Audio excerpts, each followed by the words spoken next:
The story kicks off in Shanghai City, inside a quiet little room. There, a woman with sea-green hair, Jiang Wangxin, is nursing her newborn son. Between yawns, she smiles and tells her baby, Chenchen, how lucky he is. His only job is to eat and sleep, while she's the one losing all the shut-eye. Still, she insists it's worth it, as long as he grows up healthy. What she doesn't know? Her ordinary baby isn't ordinary at all. Inside that tiny body lives the soul of a man who already lived a full life. Baby Lin Zichen, that's his real name, is fully conscious, even if his brain is still developing. And just as he's adjusting to diapers and milk, a glowing blue game-like status screen pops up in his vision, labeling him Lin Zichen, 33 days old, biological level, ordinary tier 1. The infant reincarnator quickly realizes he's got to cheat. Baby gains XP. At 3 months old, while his parents, Dad Lin Yan and Mom Jiang Wangxin, marvel at his energy, little Lin Zichen is secretly grinding stats like a pro gamer. When he kicks his chubby legs for the 10,000th time, a system notification dings. Milestone achieved, 10,000 kicks. Unlocking ability, biological attribute use in advance. Translation: whatever body part he trains can grow infinitely stronger as long as it's carbon-based. Basically, his baby kick just unlocked infinite push-up DLC. Crawling in stealth mode. By 4 months, Lin Zichen can already sit up and crawl like a champ. But he plays dumb around his parents, only training at night to avoid blowing his cover. Each crawl, sit-up, and awkward baby shuffle earns him system points. By 5 months, he's walking. By 6 months, he can finally safely show off crawling without looking like a demon child. Then one day, the TV flashes breaking news. Aberrant beasts attacking. Gene fusers and cyborgs fighting side by side. That's when Lin Zichen realizes this world isn't his old Earth. It's a mutated one, swarming with monsters. Humanity only survives thanks to 2 paths. 1. Mechanical ascension, turning yourself into a cyborg. 2. Gene fusion, splicing your DNA with monsters to fight fire with fire. Zichen gulps. Dangerous world, check. His mission? Stay alive, lay low, and train like Rocky with a pacifier. The neighbors arrive. One fateful day, the doorbell rings. Enter Shu Ming in a blue dress, her husband Shenzani, and their purple-haired toddler daughter, Shenking Han, nickname Han Han. When Lin Zichen's baby eyes land on her, he just knows. First friend unlocked, destiny flag raised. Baby gym routines. At 7 months, Zichen's training goes full CrossFit. He's running, jumping, even doing baby sit-ups at night. By 8 months, he's cranking push-ups in his crib when, busted! His mom walks in, blinks, and sees her infant son doing sit-ups like a tiny action hero. She rubs her eyes, mutters about sleep deprivation hallucinations, the perks of being a web novel author, and walks away. Zichen plays dead, literally, by pretending to sleep. Crisis averted. But not for long. During bath time, his mom notices baby abs. Cue screaming. Dad rushes in, sees the 8-pack, and immediately declares their son a once-in-a-million prodigy destined for greatness. Zichen. Phew. They bought the genius baby excuse. Genius baby versus genius baby. Later, the news shows another prodigy. A 2-year-old lifting a 20-kilo dumbbell. Mom hugs Zichen proudly and declares, "My Chenchen is just as amazing." Zichen. Note to self, lift 20 kilos by age 2. Don't embarrass mom. Level 2, toddler arc. By the time he turns 2, the toddler cheat code pays off. Alone in the storage room, he casually one-hands a 20-kilo weight. Mission accomplished. But then, Zichen! Han Han is here to play. Panic. He drops the dumbbell and rushes out to meet his little purple-haired neighbor, who's now also 2. She beams, offering him a tart. From then on, playdates become unconventional.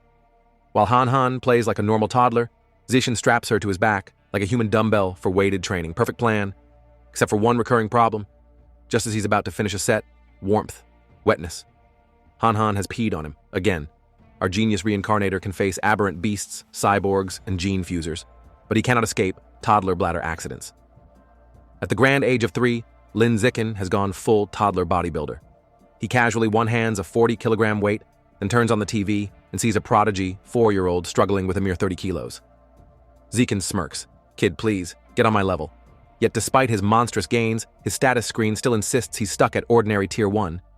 The system basically says, congrats, you're swole for a bug. Frustrated, he wonders, what does it take to break into tier 2? First step into the world. Soon after, he leaves the house for the very first time.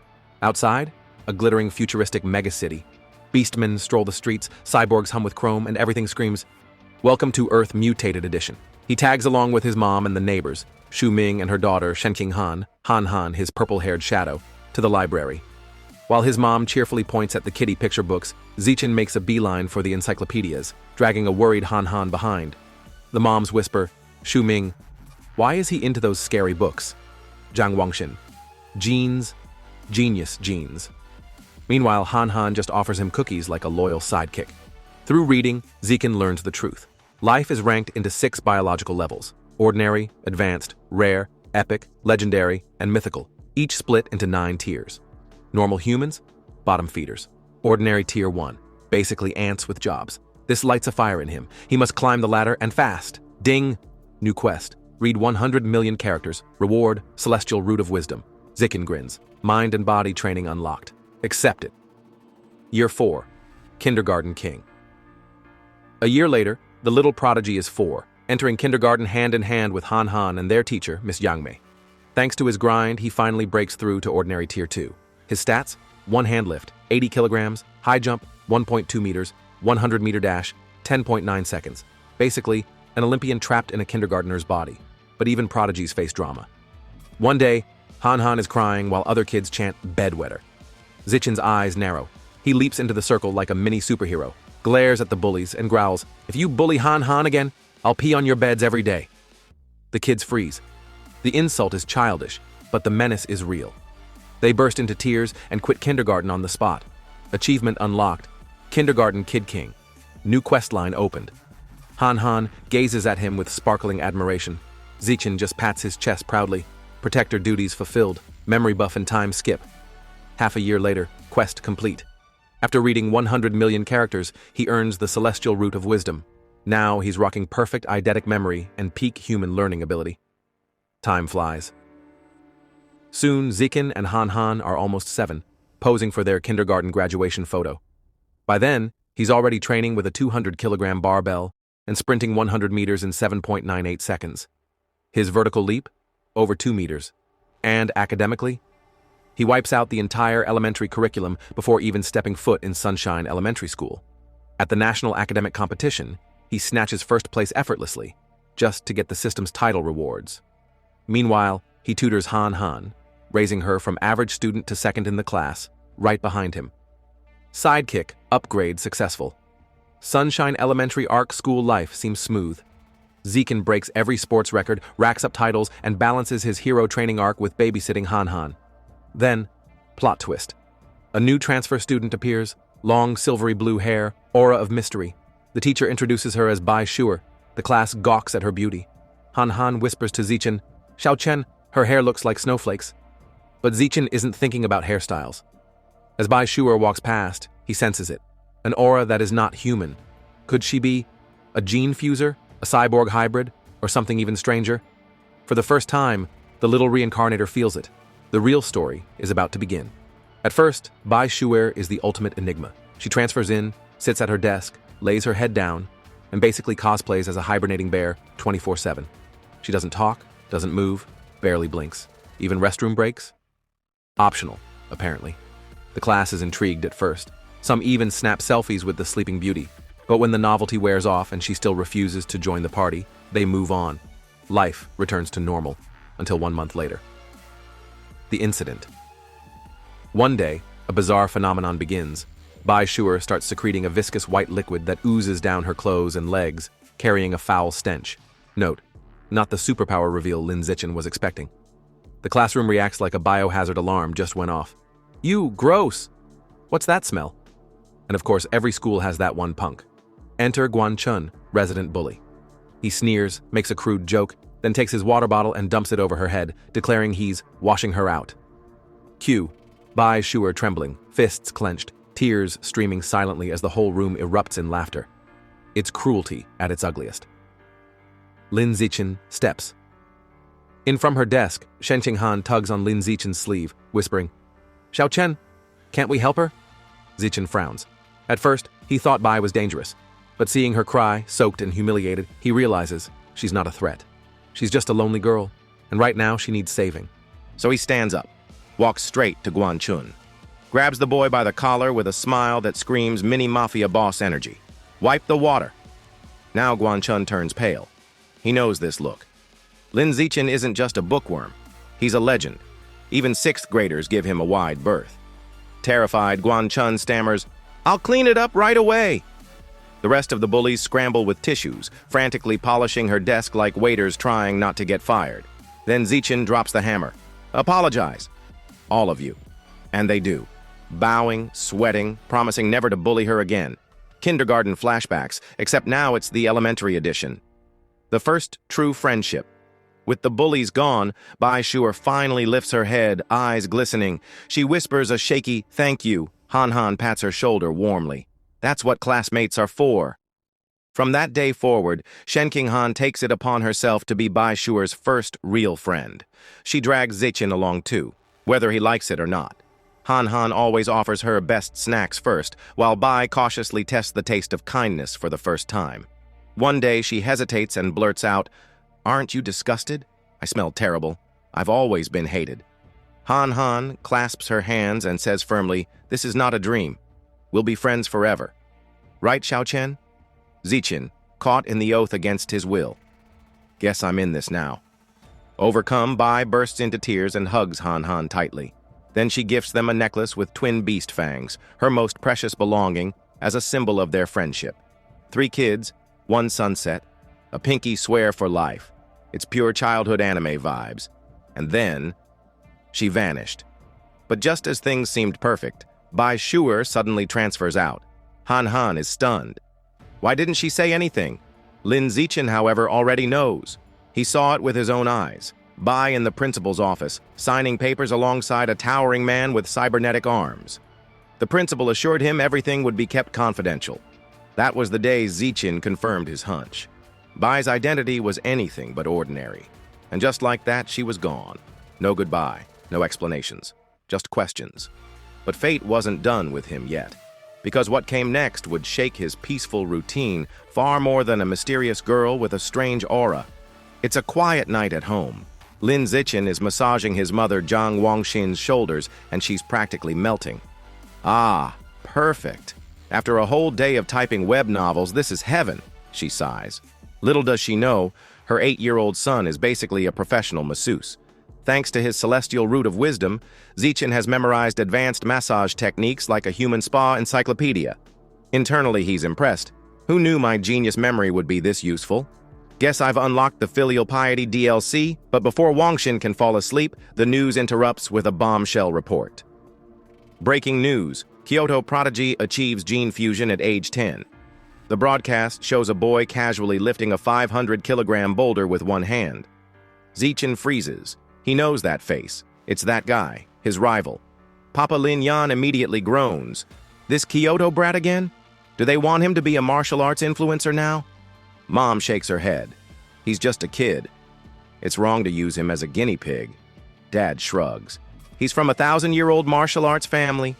For them, family comes before childhood. Mom snaps back. Wow, you really know everything, huh?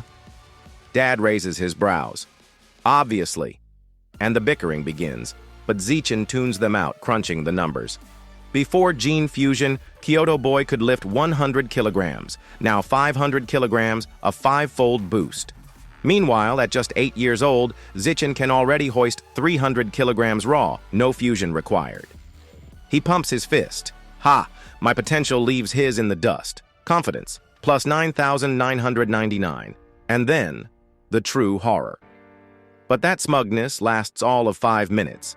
The next segment shows a neighboring country reduced to rubble, a massive explosion, entire city gone. The footage cuts to giant aberrant rats swarming the ruins, their massive jaws clamping down on screaming civilians before, well, let's just say it's not PG. The news anchors report that a cult called the Heretics was behind the attack, an anti-human group that worships aberrant beasts and manipulates them for destruction. Zichin gulps. Okay. Lifting weights is cool, but how do you train to not get eaten by a 3-story rat? He feels grateful his own country is safe and powerful, a perfect place to grow strong while keeping his head down. That's when the night sky shatters with sonic booms. Rushing to the window, he sees a squadron of heavily armed cyborgs streaking across the city like fighter jets. The sight makes his stomach drop. So much for safe and peaceful. Something big is happening. Necklace glows. By morning, everything looks normal again. Zichin waits for Han Han, who comes running up, panting and apologizing for being late. Then he notices it. The beast fang necklace Bai Sure had given them, the one Han Han now wears, suddenly pulses with a bright blue glow. Zichin freezes. That aura. So it really was from an aberrant beast, but just as quickly as it appears, the glow fades. Han Han doesn't even notice, brushing it off. Zichin forces a smile, but his gut tells him otherwise. Between the cyborg deployment and the necklace's reaction, trouble is brewing. The red-haired stranger. On their way to school, things get creepier. Leaning casually against a lamppost is a striking woman with flowing red hair and a black dress. As they pass, she smiles sweetly. What adorable kids! Are you two brother and sister? Han Han beams. Nope. We're childhood best friends. The woman's smile lingers, wistful. Childhood friends? How lucky. I wish I had one too, but then, her eyes glint, her expression twists into something darker. She leans closer. Tell me, why are you walking to school alone? Where are your parents? Han Han, innocent as always, opens her mouth to answer, but Zichin yanks her hand and cuts her off. We're gonna be late. He drags her away without a second glance, leaving the mysterious woman behind. Once they're safe, he kneels to Han Han's level, sighs, and says firmly, Don't talk to strangers. Ever. She nods obediently, cheeks puffed in embarrassment. After school, Lin Zichin decides to take a shortcut through a deserted alleyway. Han Han hugs her backpack nervously. This place is creepy. Zichin waves it off like a tour guide. Relax. The whole area is scheduled for demolition. Everyone's already moved out. Totally safe. Narrator's note, whenever a protagonist says totally safe, you know it's about to be totally not safe. Sure enough. Finally out of school, are we? The red-haired woman from the morning strolls out of the shadows, smiling far too sweetly for comfort. Beside her is a human mountain of muscle named Shang. She waves like a friendly aunt. Over here, Shang. The kids are right here. Zichin stiffens. Wait. I purposely took a different route. How did she... The woman coos. Don't be scared, darlings. Come here. I've got treats. Shang rolls his eyes. Enough nonsense. Just knock them out already. I'm in a hurry to sell them for cash. And with that, the musclehead lunges at them with a cloth in hand. When an 8-year-old punches like a bulldozer, Zichin reacts instantly. He shoves Han Han out of harm's way, plants his feet, and cocks his fist back. System buff plus adrenaline boost equals one very unlucky kidnapper. BAM. His tiny fist connects squarely with Shang's jaw. The man doesn't just stop. He flies backward down the alley like a rag doll on a trampoline, coughing blood and wondering which truck just hit him. The red-haired woman's jaw drops. Did an elementary schooler just send a 200-pound man flying? Zichin doesn't wait. He turns on her next. Before she can even gasp, he slams a punch into her stomach, follows with an uppercut. KO! She's out cold. Standing over their unconscious bodies, Zichin's expression hardens. He picks up a brick. No cameras, no witnesses. If they live, my powers get exposed. Best to tie up loose ends. Then the real horror arrives. Before he can bring the brick down, the ground trembles, dust falls, buildings groan, and then, crash! A massive clawed hand smashes through a wall. A giant aberrant rat emerges, towering and monstrous. Its crimson eyes glow, its whiskers twitch menacingly. Han Han screams, frozen in terror. But instead of eating the kids, the rat looms over the unconscious red-haired woman. One swift swipe, slash! Her head rolls away. The beast casually picks it up like a trophy. Han Han lets out a blood-curdling scream. Zichin doesn't hesitate. He scoops her into his arms and bolts. That's a giant aberrant rat! Hang on, we need to get out of here now! Enter bunny-eared cyborg. As they sprint, a flash of red and gold streaks across the sky. A blonde female cyborg, helmet adorned with sleek rabbit ear attachments, dives into the alley. She's so fast, she looks like a streak of lightning. Han Han, clinging to Zichin's back, gasps. She's so fast! The cyborg lands behind the rat, gauntlets glowing. Deploying anesthetic smoke. Boom, boom, boom! Her projectiles erupt against the beast, filling the alley with fiery explosions and choking gas. Zichin shields Han Han with his body, teeth gritted. The rat roars in pain, stumbling, slowed by the anesthetic. The cyborg seizes the chance. In a blur of strikes, she tears into the monster, finishing it off in a brutal flurry. The giant aberrant rat collapses, lifeless.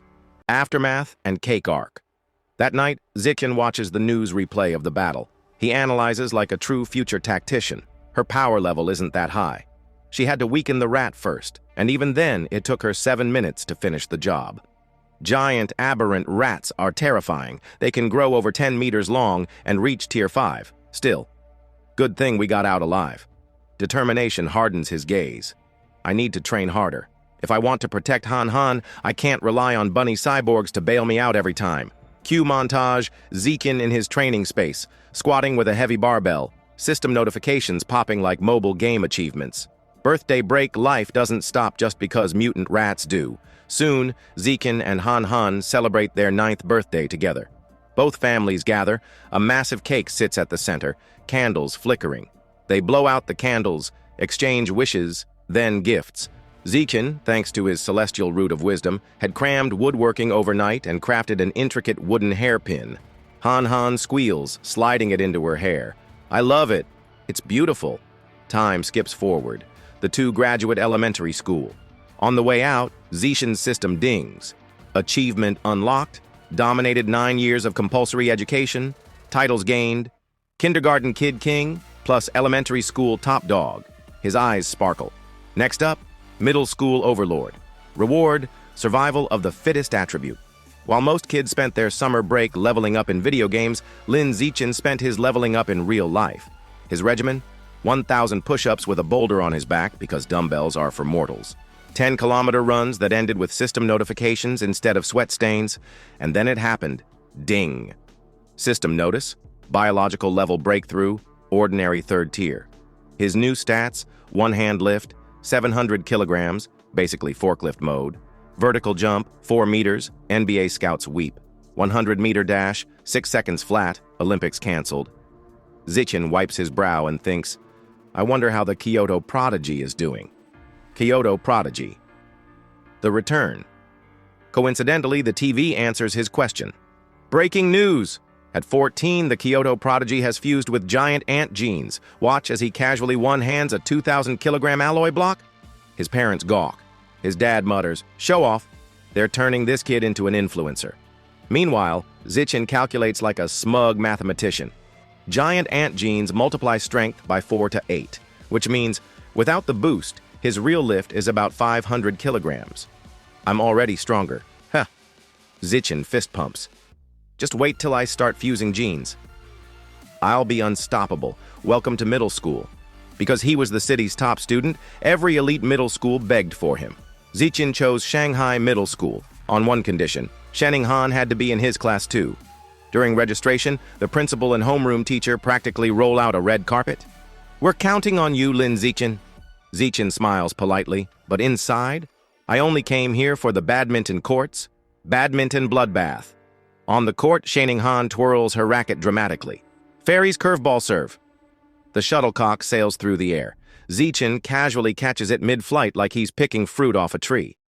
But before their game can continue, trouble arrives. A group of upperclassmen swagger in. Their leader, rocking a backward cap, snatches the shuttlecock. Court's reserved, kids. His goons snicker. But hey, the little girl can stay and spar with us. Shenning Han plants her feet, fiery as always. Rules are rules. We were here first. Zichen steps forward, eyes cold. Back away from her. First come, first served. The cap-wearing leader sneers. I make the rules now. He tosses the shuttlecock up for a serve, but Zichen moves. Correction, he says. My rules are the only ones that matter. He leaps sky high, racket glowing with divine fury. His smash creates a white blur across the court. Crack! The leader's racket explodes into splinters. His cap flies off like a rocket. The upperclassmen stare, pale as ghosts. One whispers, if that had missed by an inch, our boss's head would be gone. They fold instantly, bowing in unison. We understand the rules now. Sorry, we'll leave. And they flee like cockroaches under a kitchen light. After that, nobody ever dared to bully Zichen or Han Han again. School life of a prodigy. Life in middle school was basically the same, just with better facilities. Academics? Zichen was so far ahead he'd finished the entire curriculum ages ago. He spent class reading random books while teachers pretended not to notice. Nights? After workouts, he binged online tutorials at inhuman speed. Cooking, photography, driving, swimming, every sport imaginable. The man was building a resume fit for 10 lifetimes. The middle school overlord title, though, still locked. He tried everything, aced exams, collected trophies, represented the school in national competitions. But he deliberately avoided winning first place every single time to keep a low profile.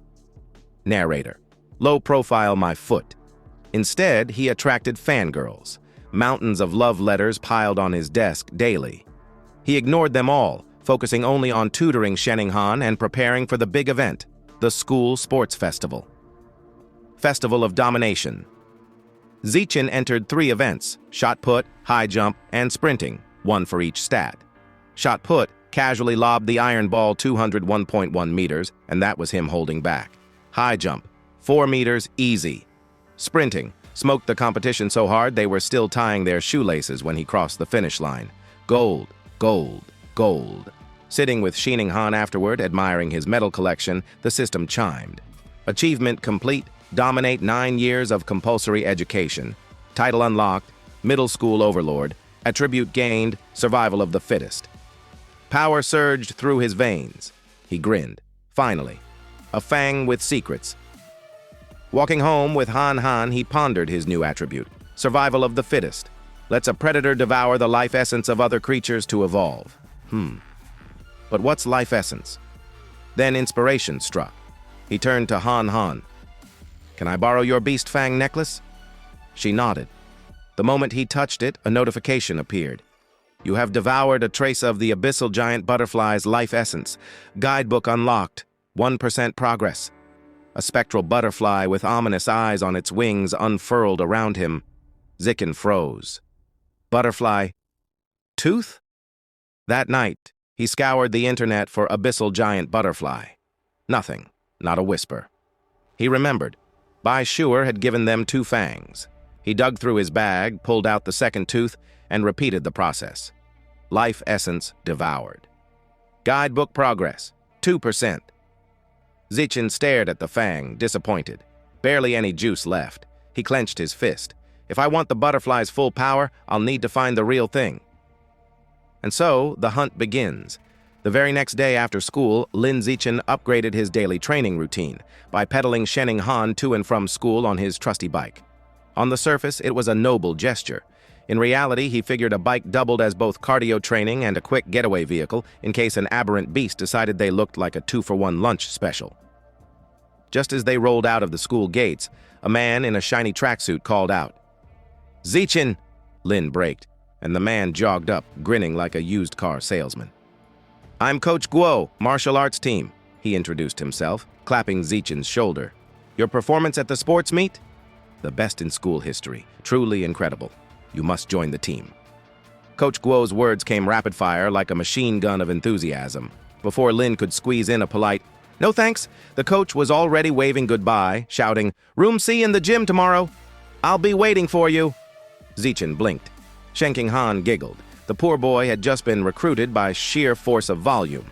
That evening, Zichin sat in his room, ready to test his shiny new survival of the fittest ability. He smacked his hands together, squashing a cockroach and a mosquito in one blow.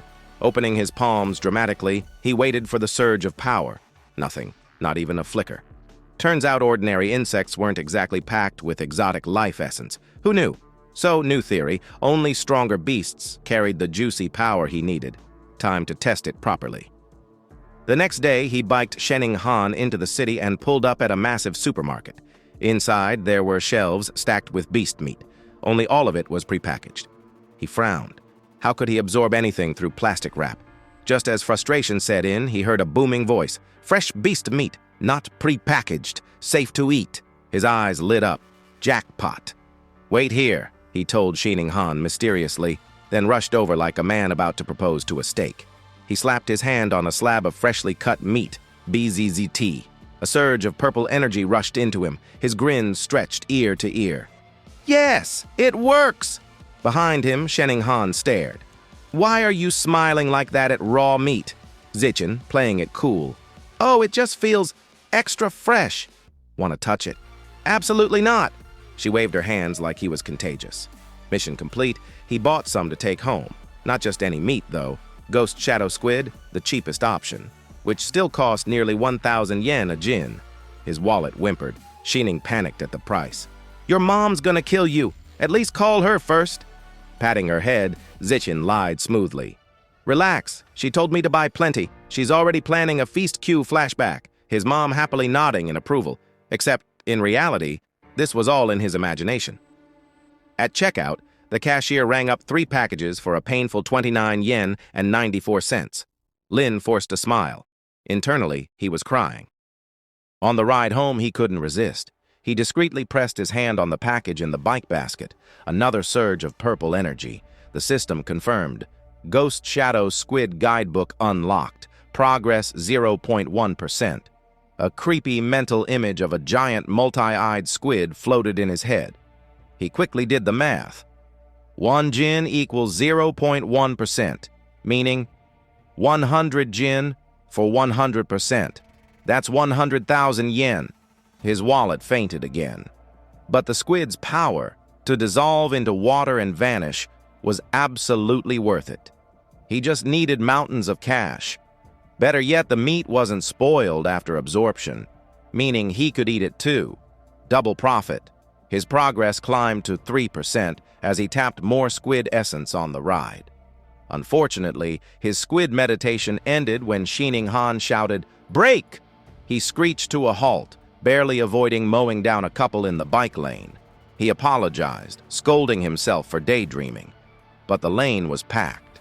Why? Ahead, they saw it. A tense standoff. A muscular, red-haired man held a woman at knife point. Xining Han gasped. "It's Teacher Zia!" Police surrounded the area. Through a megaphone, the captain tried to calm the suspect. Officer Abing raised his gun, itching to shoot, but the captain yanked him back. "Too risky." "The hostage is too close," Abing muttered about gas. The captain rejected it. While the cops hesitated, Zichin acted. He picked up a pebble, flicked it with ridiculous precision, ping, and struck Abing's gun. The misfire sent a stray bullet flying straight into the suspect's hand. Knife dropped, hostage freed. "Move in!" the captain roared. Police swarmed, disarming and cuffing the red-haired thug. Teacher Sia sobbed in relief as a female officer comforted her. Meanwhile, Zichin casually got back on his bike. "Let's go," he whispered. Xining Han stared at him wide-eyed. "Did you just—" "Shh!" He pedaled away, almost free. "Wait!" The captain's voice rang out. "You! Boy, were you the one who threw that rock?" Panic flashed across Zichin's face. He forced a nervous laugh. "Ha ha! Me? No way, sir." The captain frowned. "Strange. You'd think someone would admit to a good deed, especially when there's a reward for bravery reward. The magic word." Zichin's brakes screamed as he spun back around, skidding to a stop in front of the captain. He scratched his head sheepishly. "Actually, yes, that was me. And, the reward part is really important." The captain chuckled, clapping his shoulder. "Good. Come by the station to make a report. I'll make sure you're properly rewarded." After informing their families, Lin Zichin and Xining Han prepared to head to the police station, expecting a smooth, boring debrief. Easy reward money, maybe a pat on the back, then home in time for snacks. But fate, as usual, had other plans. As the police escorted the cuffed suspect away, his face suddenly began twisting grotesquely, like he was mid-transformation into a Halloween mask. The captain paled. "Heretic!" The man's bones cracked and his muscles ballooned. In seconds, the suspect mutated into a hulking, aberrant rat. The cuffs snapped like cheap toy bracelets. With a shriek, it lashed out, swiping its massive claws at the officers. "Open fire!"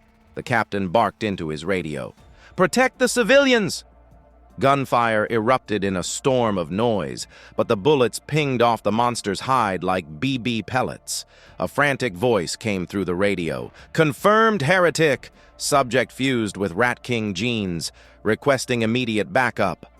Lin Zichin grabbed Xining Han and their teacher, muttering a quick apology as he dragged them into a retreat. Thankfully, the rat wasn't chasing them. Still, his heart pounded. He really didn't feel like becoming rat chow today. Then, the sky lit purple. A sleek figure streaked down from the heavens, landing with a boom that shook the street. A female cyborg in gleaming armor, her short, dark purple hair catching the light. She reeled back a metallic fist and smashed the rat square in the jaw, staggering the beast. Hovering into the air, her chest plate split open to reveal a glowing core. Fire! A blinding beam of purple energy tore out, engulfing the mutant. The rat's roar of agony was cut short as it was disintegrated into a smoking pile of charred flesh. Everyone stared, stunned. Teacher Sia and Shining Han both exhaled in relief. Zichin, however, was staring at something far more important, his bike. Thank the heavens, he sighed. Not even a scratch. Do you know how much repairs would have cost? But relief didn't last. A foul stench hit him. He looked into the bike basket and his stomach dropped. The ghost shadow squid. His precious, overpriced squid, spoiled. The meat had turned gray and limp, oozing stink. He realized the truth. Absorbing life essence did spoil the meat, but only after a short delay. Grimacing, he lifted a tentacle with tragic solemnity. Putting on his best Oscar-worthy performance, he dramatically tossed it to the ground. Damn you, heretic! Damn your rat cult! Even the cyborg's laser couldn't spare my dinner. Teacher Zia patted his shoulder kindly. What matters is that everyone's safe. Zichin nodded, mourning his wallet more than the squid. At the captain's request, they rode with the security team to the station. Unfortunately, they were crammed into the same van as the scorched heretic remains. The smell was indescribable. Even Zichin's squid smelled better. He sat stiffly, pinching his nose, when a thought struck him. Bai Shuer's beast fangs had still contained life essence long after death. His eyes flicked to the charred corpse. Could there be essence left in that too? And if so, could I snatch some Rat King genes for myself? Curiosity won. He discreetly reached a hand toward the remains. The instant he touched, scorched flesh. Bezizt. A powerful surge of red energy shot into him. System prompt. Devoured trace of giant Rat King's life essence. Guidebook unlocked. Progress 5%. His jaw nearly dropped. That was more than the squid gave him by orders of magnitude. Freshness mattered. The closer to alive, the stronger the harvest. Before he could gloat too long, Officer Abing noticed him leaning forward. Hey kid, sit still. Zichin jerked upright. Ah. Just stretching, sir. At the public security office, the captain handed him paperwork. I've applied for your bravery reward. But his sharp eyes narrowed. How did a middle schooler, in poor lighting from that distance, manage to hit the suspect's knife hand with a rock? Perfectly? Zichin scratched his cheek. I train my right hand a lot? The captain blinked. What does that even mean? Before he could press further, Shining Han's voice called out, Auntie's here! Zichin turned, stunned to see his parents rushing in. His mother, Jiang Wangshan, ran straight to him with tears in her eyes, wrapping him in a desperate hug. Zichin, my baby, are you hurt? You scared me half to death. He hugged her back awkwardly. I'm fine, Mom. Really, I even got a bravery reward. Promise me, she cut in, gripping his shoulders. Next time, you hide. I don't care about rewards. I only care about seeing you grow up safe for once. Zichin was speechless. Her words hit deep. He nodded. Okay, Mom. I promise. As they left, the captain silently watched, still unsettled by the boy's vague answers. Something about Zichin didn't add up. On the way out, Zichin overheard two female officers gossiping. Perverts are getting more brazen, one muttered. Not perverts. Heretic, the other corrected. He was a liberal arts student from Guangyuan University. Brainwashed by the rat god cult. The first officer cursed. Then we need to wipe out this cult at the root. The root, the other replied grimly, is their so-called Rat King. The name made Zikin freeze. His eyes lit up. On the ride home, Lin Zichen did what any self-respecting teenager would do after barely escaping a mutant rat attack. He pulled out his phone and started Googling. To his surprise, there was plenty of information on the rat god cult, almost like they had their own Reddit forum. Scrolling through, he learned their headquarters was in Shanghai, and most members were society's outcasts, the type of people who failed their exams, got rejected on dating apps, and then decided worshipping a giant rat was the logical next step. But the real shocker was the Rat King himself. Apparently, he wasn't just a big, ugly rodent. He wanted to evolve into a higher life form. He was forcing his followers to collect evolution materials like some nightmarish Pokemon trainer. Zikin's blood ran cold. Wait, does that mean the Rat King has sentience? Before he could spiral into existential dread, his attention shifted outside the car window. There, waddling down the sidewalk like it owned the place, was a rat nearly the size of a cat. He froze. Rat King's spy? A second later, he scoffed at himself. This was the South. Cat-sized rats were practically local wildlife. Shaking off the thought, he glanced at Shen Qing Han. She was awfully quiet, fidgeting with her knees pressed together like she was guarding a national secret. Zichen instantly understood. Ever since childhood, whenever she got nervous or scared, she, well, couldn't exactly control her bladder. Most people would find it embarrassing. Zichen, however, always felt this quirk was hiding some kind of mysterious potential, like maybe her power was sealed in her bladder. When they finally got home, Zichen's mother, Zhang Wang, immediately noticed the absence of nearly 3,000 yen worth of ghost shadow squid meat. Her jaw dropped. Where's the meat? Thinking fast, Zichen gave his best sheepish smile. I must have dropped it when I was running for my life. His mother gasped. Forget the meat, child. What matters is that you're safe. Zichen breathed a sigh of relief. Fooled her. Unfortunately, his father, Lin Yensen, was less sentimental. The man puffed up his chest like a worn-out office worker who still wanted to believe he was tough. "I'll go back and find it," he declared. "Spoiled or not, I don't waste money." Panic struck Zichen. "No, Dad. It's too dangerous. And besides," he hesitated, "it's already spoiled." Suspicion flickered in his father's eyes.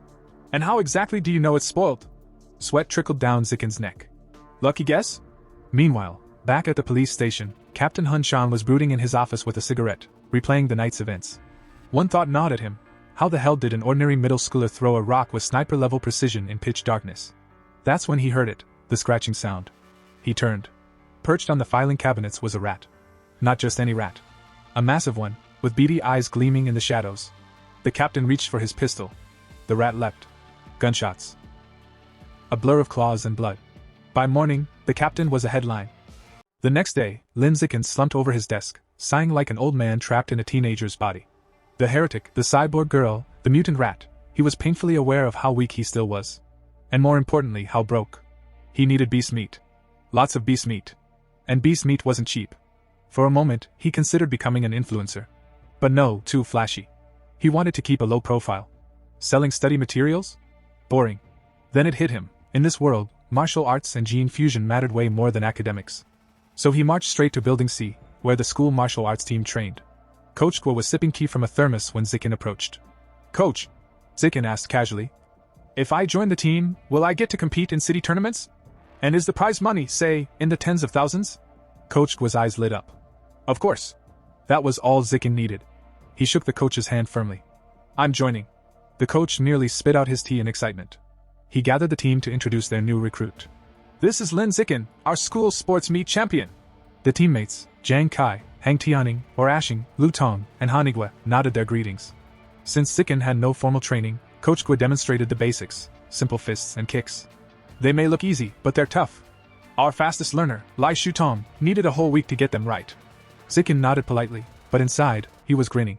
With his celestial root of wisdom, aka Heaven's cheat code, he already understood every detail. He stepped up, assumed a stance, and began. Fist. Perfect form. Kick. Flawless execution. Transition. Seamless. Ding! A system notification popped up, granting points in vitality, strength, dexterity, and proficiency. The room went dead silent. The coach's jaw dropped. His thermos nearly slipped from his hands. The team just stared. Coach Gua had one thought. This kid isn't human. He's a once-in-a-million martial arts prodigy. That evening, Zikin rushed home for dinner. His mother proudly unveiled a platter of ghost shadow squid, the very meat he craved. The aroma alone made his mouth water. He devoured it happily, but then came the ding. A system notification informed him he had absorbed a trace of the squid's life essence, pushing his guidebook progress to 3.01%. Zikin nearly spat out his food. Wait. I could have just eaten it this whole time? All that fuss with spoiling and blaming heretics? While he sulked inwardly, the TV blared breaking news.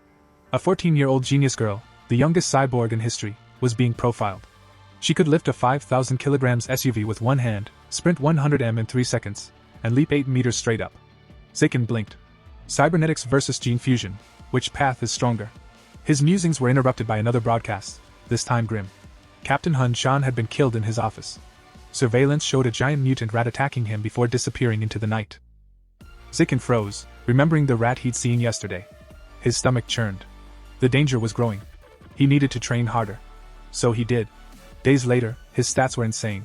He could sprint 100 meters in 4.61 seconds, jump 5.3 meters high, and lift 1,200 kilograms with one hand. Not bad for a normal middle schooler. But trouble, as always, found him. The next morning, Shin Qinghan followed him curiously to the gym. On the way, a pink-haired girl shyly offered Zikin a bottle of milk.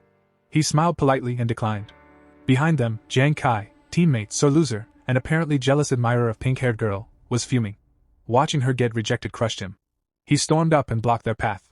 You hurt her feelings. Apologize. I'm allergic to milk. Zikin replied calmly. Liar! Kai snapped, his veins bulging. He pointed at Zikin dramatically.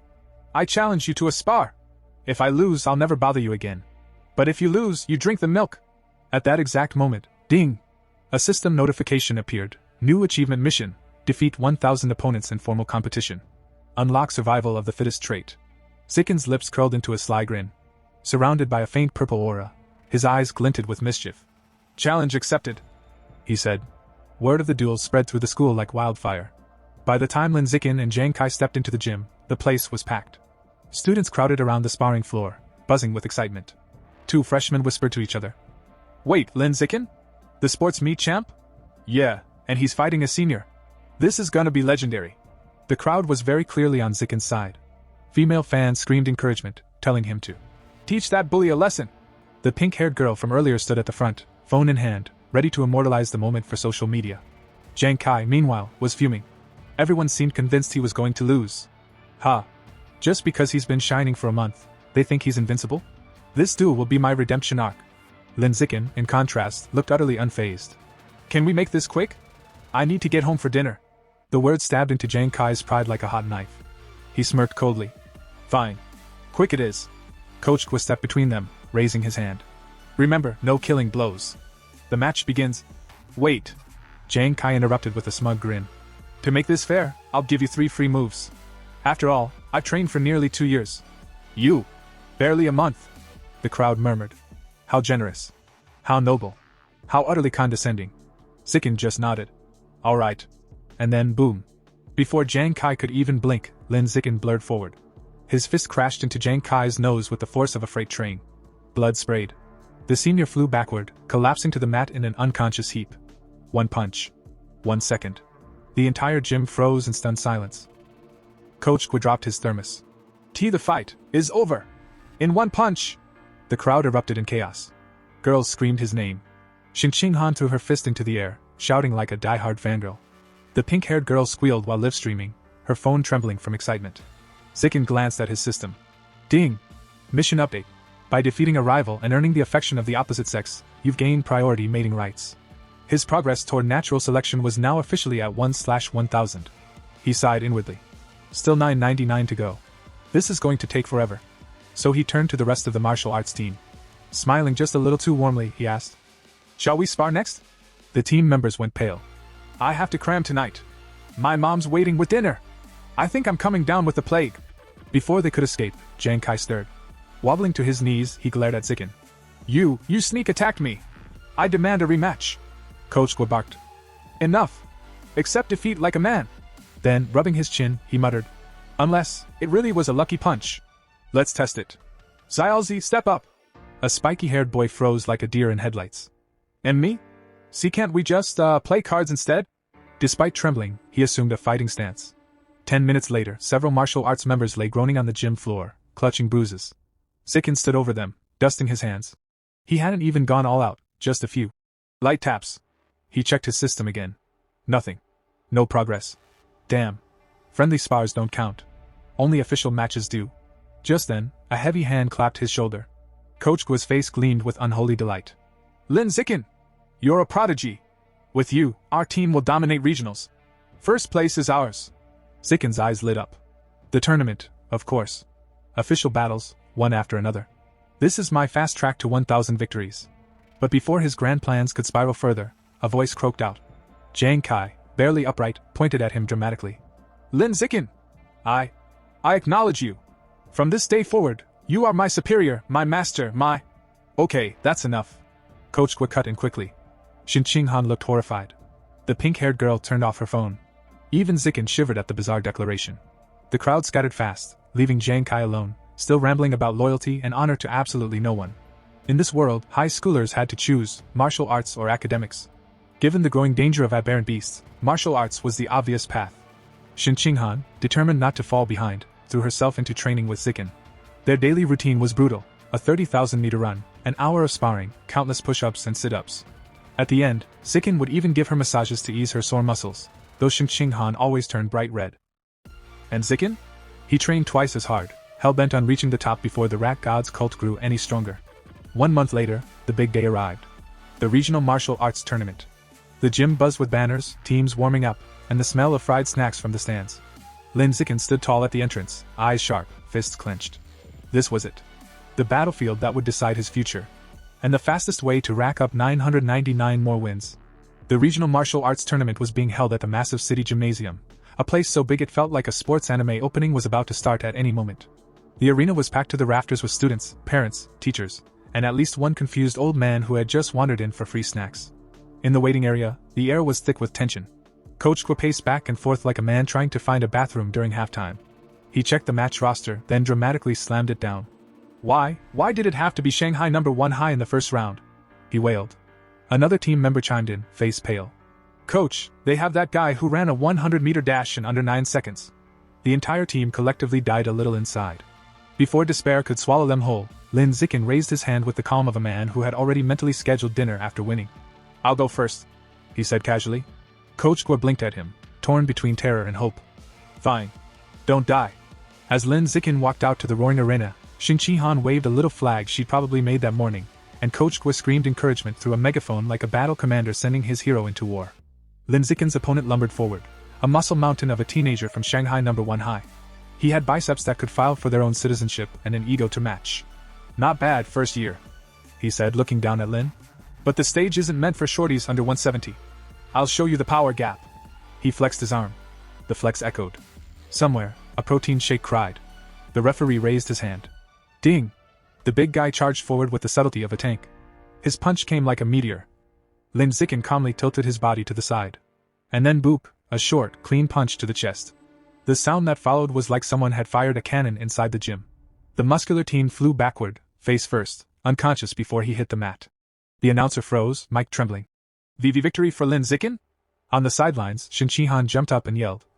That's my Xiao Qin! The rest of Shanghai High's team swarmed Coach Gua, screaming like they just won the lottery. He's insane! All that muscle was just decoration! Bros built different. Meanwhile, on the other side of the ring, the opposing coach was absolutely losing it.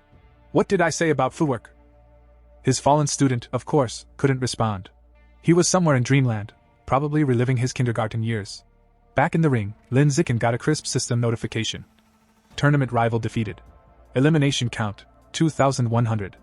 He clenched his fist, feeling the satisfying weight of progress. The opposing coach, still clutching his clipboard like a drowning man clings to driftwood, pointed to his next fighter. Chen Fang. Crush him. Chen Fang, cool, calm, composed, stepped into the ring. He wasn't cocky like the last guy. He looked like someone who actually trained instead of just skipping leg day for 5 years. The announcer signaled the start. Chen Fang moved like lightning, striking with flawless technique. But Lin Zikin caught the kick with one hand. Chen Fang's expression went from, "I got this," to, "Oh no." Then, with all the grace of a helicopter crash, Chen Fang spun midair and landed flat on his back. KO. Medics sprinted in with a stretcher. Someone shouted something about getting a head scan. The crowd was stunned. What just happened? Is he hacking? This tournament is rigged. A few furious parents demanded refunds. Meanwhile, the opposing coach sat on the bench, face buried in his hands, muttering, "It's not luck. This kid, he's a monster." And somewhere in the crowd, Lin Zikin cracked his neck, calm and ready. This was just the warm-up. Back in the waiting area, Coach Guo was a changed man. His earlier nervousness had evolved into a kind of manic determination, the kind coaches get right before doing something either brilliant or deeply stupid. He slammed his clipboard down and pointed dramatically at the next fighter. "Jie Fei, you're up. Listen to me carefully. Defense only. Defense. You cannot afford to lose, you hear me?" Jie Fei, a spiky-haired boy with the confidence of a man who never been punched hard enough, nodded coolly. "Relax, coach. I got this." Coach Guo blinked. "No, you don't." But Jie was already walking toward the ring, oozing smugness. Inside, his thoughts were even more self-assured. "That Lin guy? Please. Just lucky. 2 flukes in a row. No way he's stronger than me." After all, Jie Fei was famous, the kind of schoolyard legend people whispered about. He could run 100 meters in under 9 seconds, and rumor had it, his father was a gene fusion user, which meant superhuman DNA. The crowd buzzed like a live beehive. "That's Jie Fei, the lightning sprinter. His dad's a gene fusion user, right? Poor Lin Zikin. His streak ends here." The consensus was clear. Lin Zikin had been impressive, but his reign was about to end. The announcer raised his hand. "Begin!" Jie Fei instantly ignored his coach's orders and launched forward with a battle cry that sounded way cooler in his head. His foot sliced through the air with a vicious kick, followed by a flurry of punches that blurred like a tornado. "Flowing water shattering rock fist!" he shouted, performing his signature technique. From the sidelines, Coach Guo's counterpart screamed. "What part of defense did you not understand?" Jie Fei ignored him, grinning confidently. "Defense is for people who can't attack like geniuses." Meanwhile, Lin Zikin, cool as a glacier, simply dodged each blow like he was swatting away mosquitoes. His expression stayed perfectly calm, almost bored.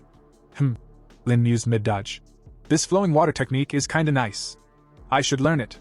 Jie Fei, panting and red-faced, finally stopped swinging. How are you dodging all of that?" Lin tilted his head slightly. "Any other moves, or is that your whole trick?" The taunt hit harder than any punch. Jie Fei roared in rage and unleashed another furious barrage, fists flailing faster than logic. But Lin had seen enough. "All right then, let's end this." In the blink of an eye, Lin sidestepped the final punch and countered with a single devastating kick to Jie Fei's midsection. There was a boom, followed by a gasp from the entire arena. Jie Fei's eyes went wide. His soul seemed to momentarily leave his body as he flew backward and landed flat on the floor, limbs spread, dignity gone. KO. For a few seconds the crowd was dead silent, just the sound of a soda can rolling somewhere in the stands. Then came the explosion. "Let's go! Xiao Qin is a beast! 3 straight wins!"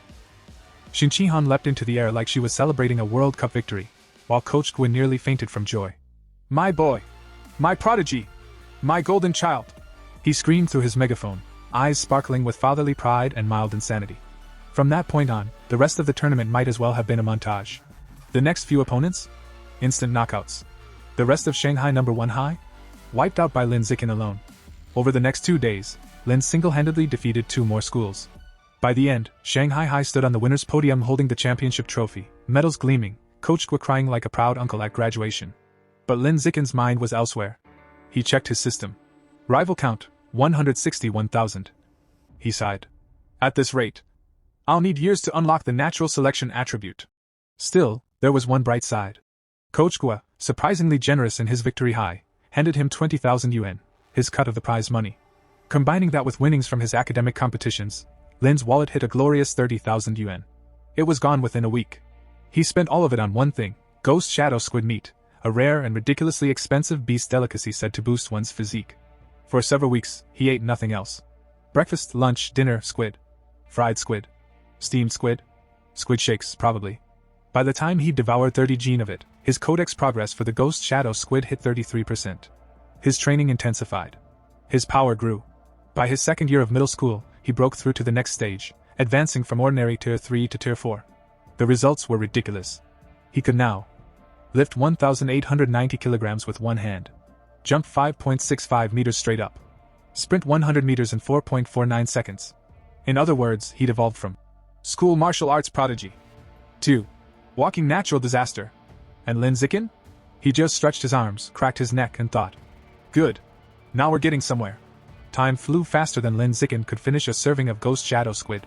Before they knew it, he and Qin Han had graduated from Shanghai's middle school division, two bright stars standing at the edge of a new chapter. But when the high school entrance exam results came out, fate decided to throw a brick right through their plans. Qin Han sat in her room, eyes red and puffy, clutching her pillow like it owed her emotional support. Why, Zikin? She sniffled. After all that training, we still can't go to the same high school.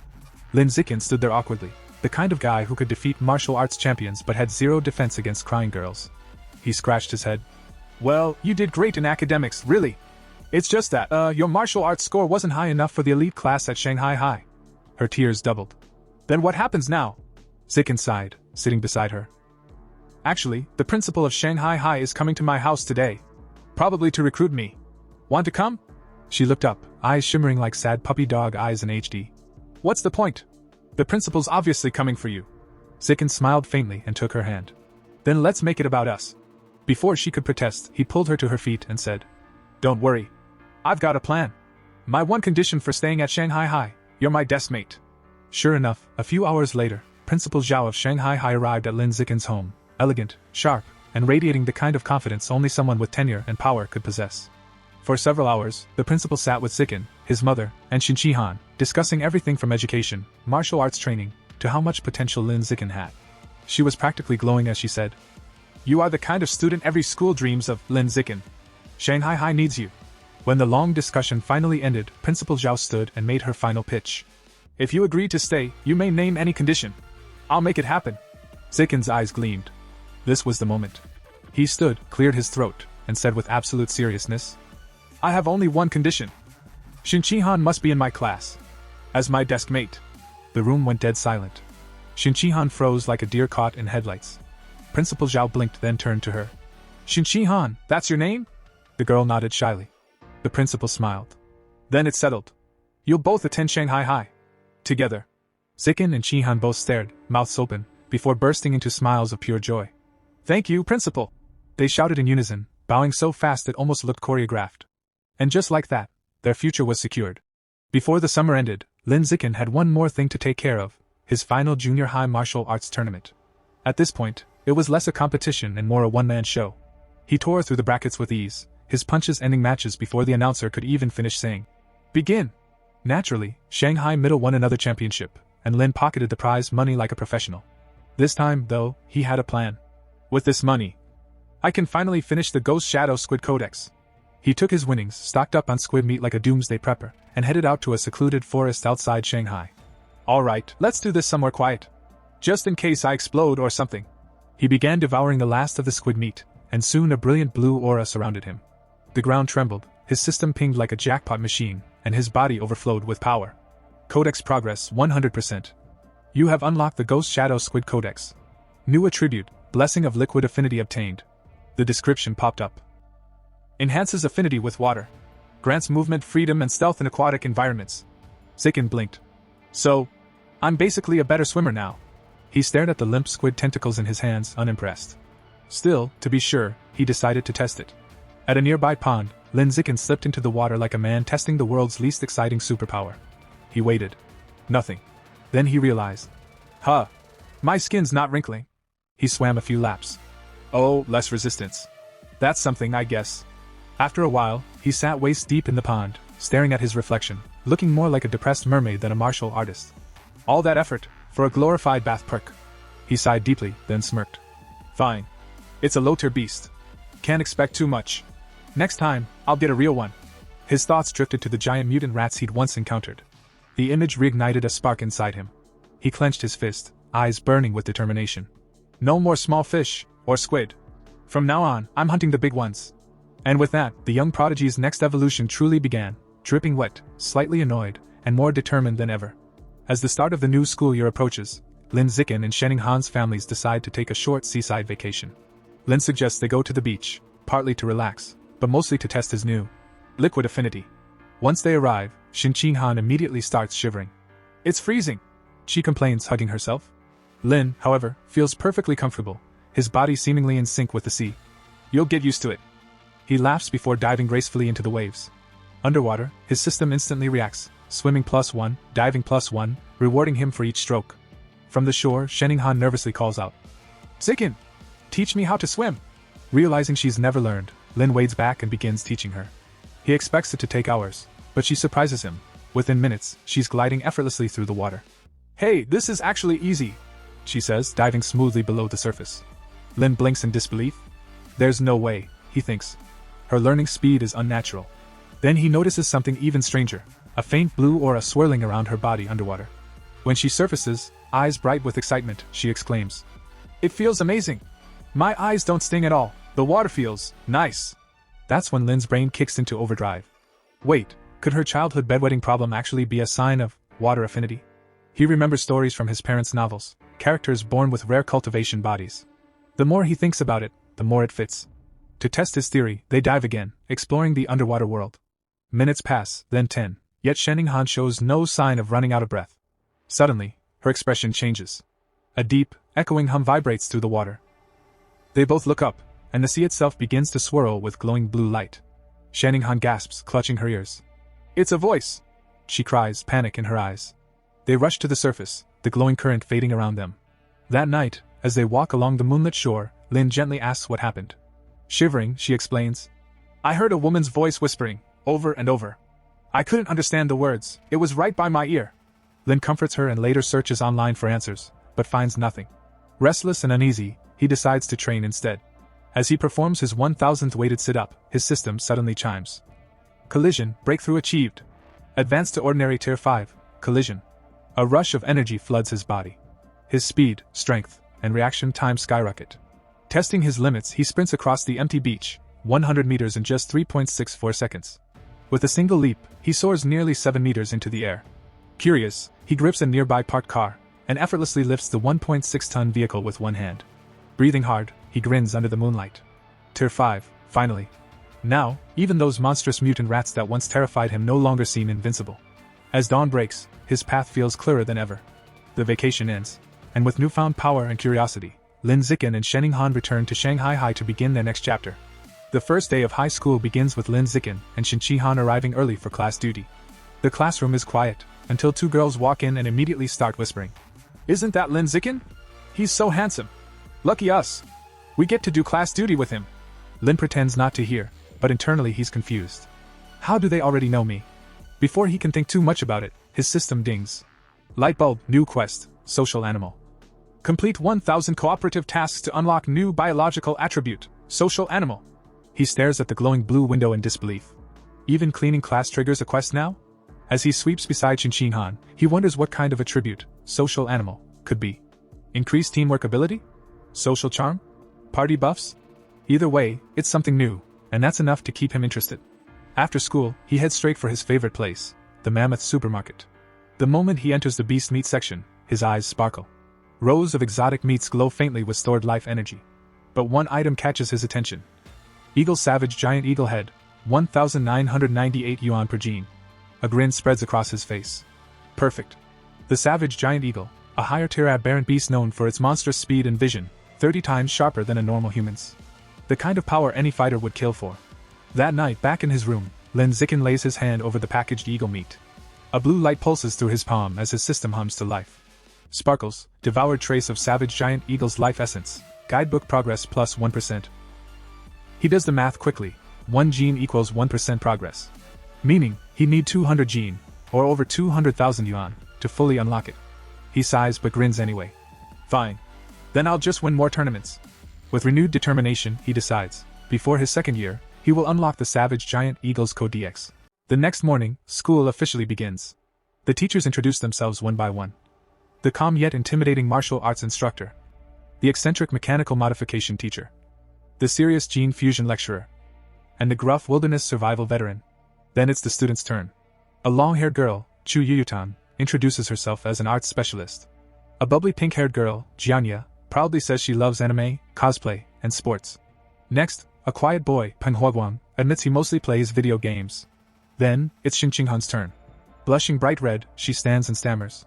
And my name is Xinqinghan. I like drawing, please take care of me. Finally, Lin Zikin stands up. He simply says, Lin Zikin. I look forward to working with everyone. Ben sits down again. Short. Cool. Mysterious. After class, a brown-haired girl named Chu Rui approaches Xinqinghan. Hey, what was your entrance exam score? Xinqinghan smiles nervously. 709. Chu Rui gasps. That's over 10 points higher than mine. Amazing. Then Chu Rui leans closer. What about your physical test score? I only got 95. Panic flashes across Xinqinghan's face. Mine wasn't that good. Chu Rui keeps guessing. 94? 93? While Xinqinghan shrinks into her seat. Her actual score was 79, barely enough to pass into the elite class. Before she can sink any lower, a sudden thud interrupts them. A hand slams onto the desk. It's Lin Zikin. He leans forward, casually smiling. Hey, mind if I add you on WeChat? Chu Rui freezes, then blushes furiously. Why yes. Of course. Xinqinghan watches in relief as Lin deflects the conversation, silently thanking him for saving her from more embarrassment. Then Lin turns to a boy named Yu. Let's add each other too. After connecting, he immediately creates a 4-person group chat. Ding! White heavy check mark, cooperative task +1, progress, 2/1000.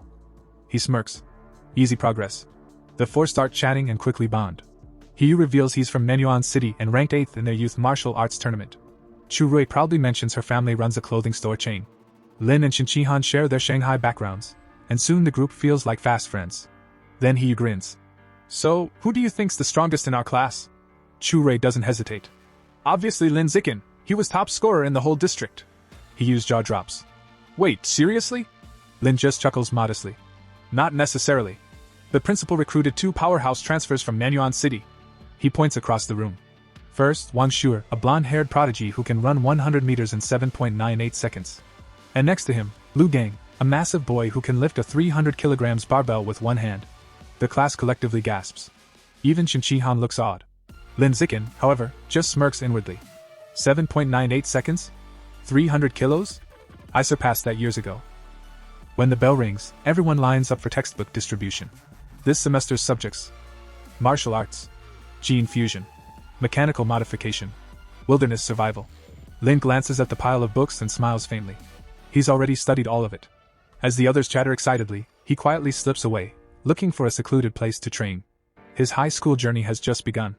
And with his new social animal quest, new friends, and a new beast goal, Lin Zikin is ready to rise higher than ever. Flexed biceps fire.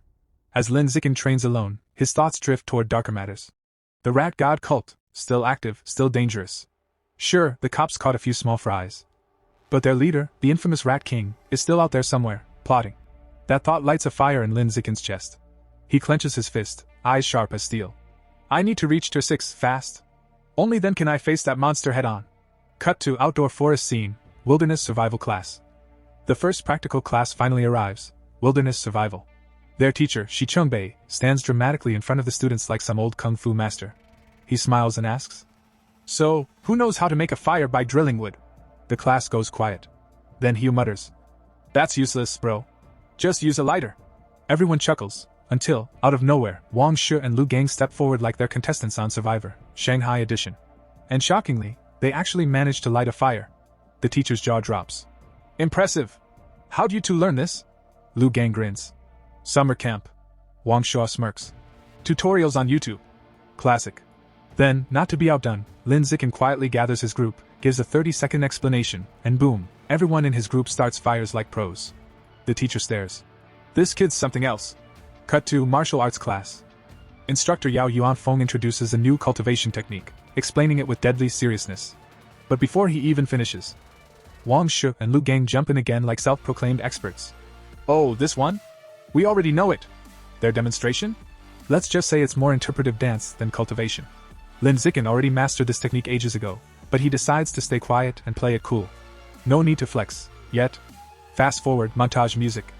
A month passes uneventfully. Classes, training, and a whole lot of humble domination from our boy Lin. But peace never lasts long. Cut to mechanical modification class. Teacher Kai Yufei bursts into the classroom with energy. Pop quiz everyone! Let's see what you've learned. Groans echo across the room. Then he adds, to make things interesting, I'm offering cash prizes. 888 yuan for first. 666 for second. 333 for third. And instantly, the whole class is wide awake. Lin Zikin's eyes narrow. 888 yuan. That's almost half a gene of savage giant eagle meat. He's locked in.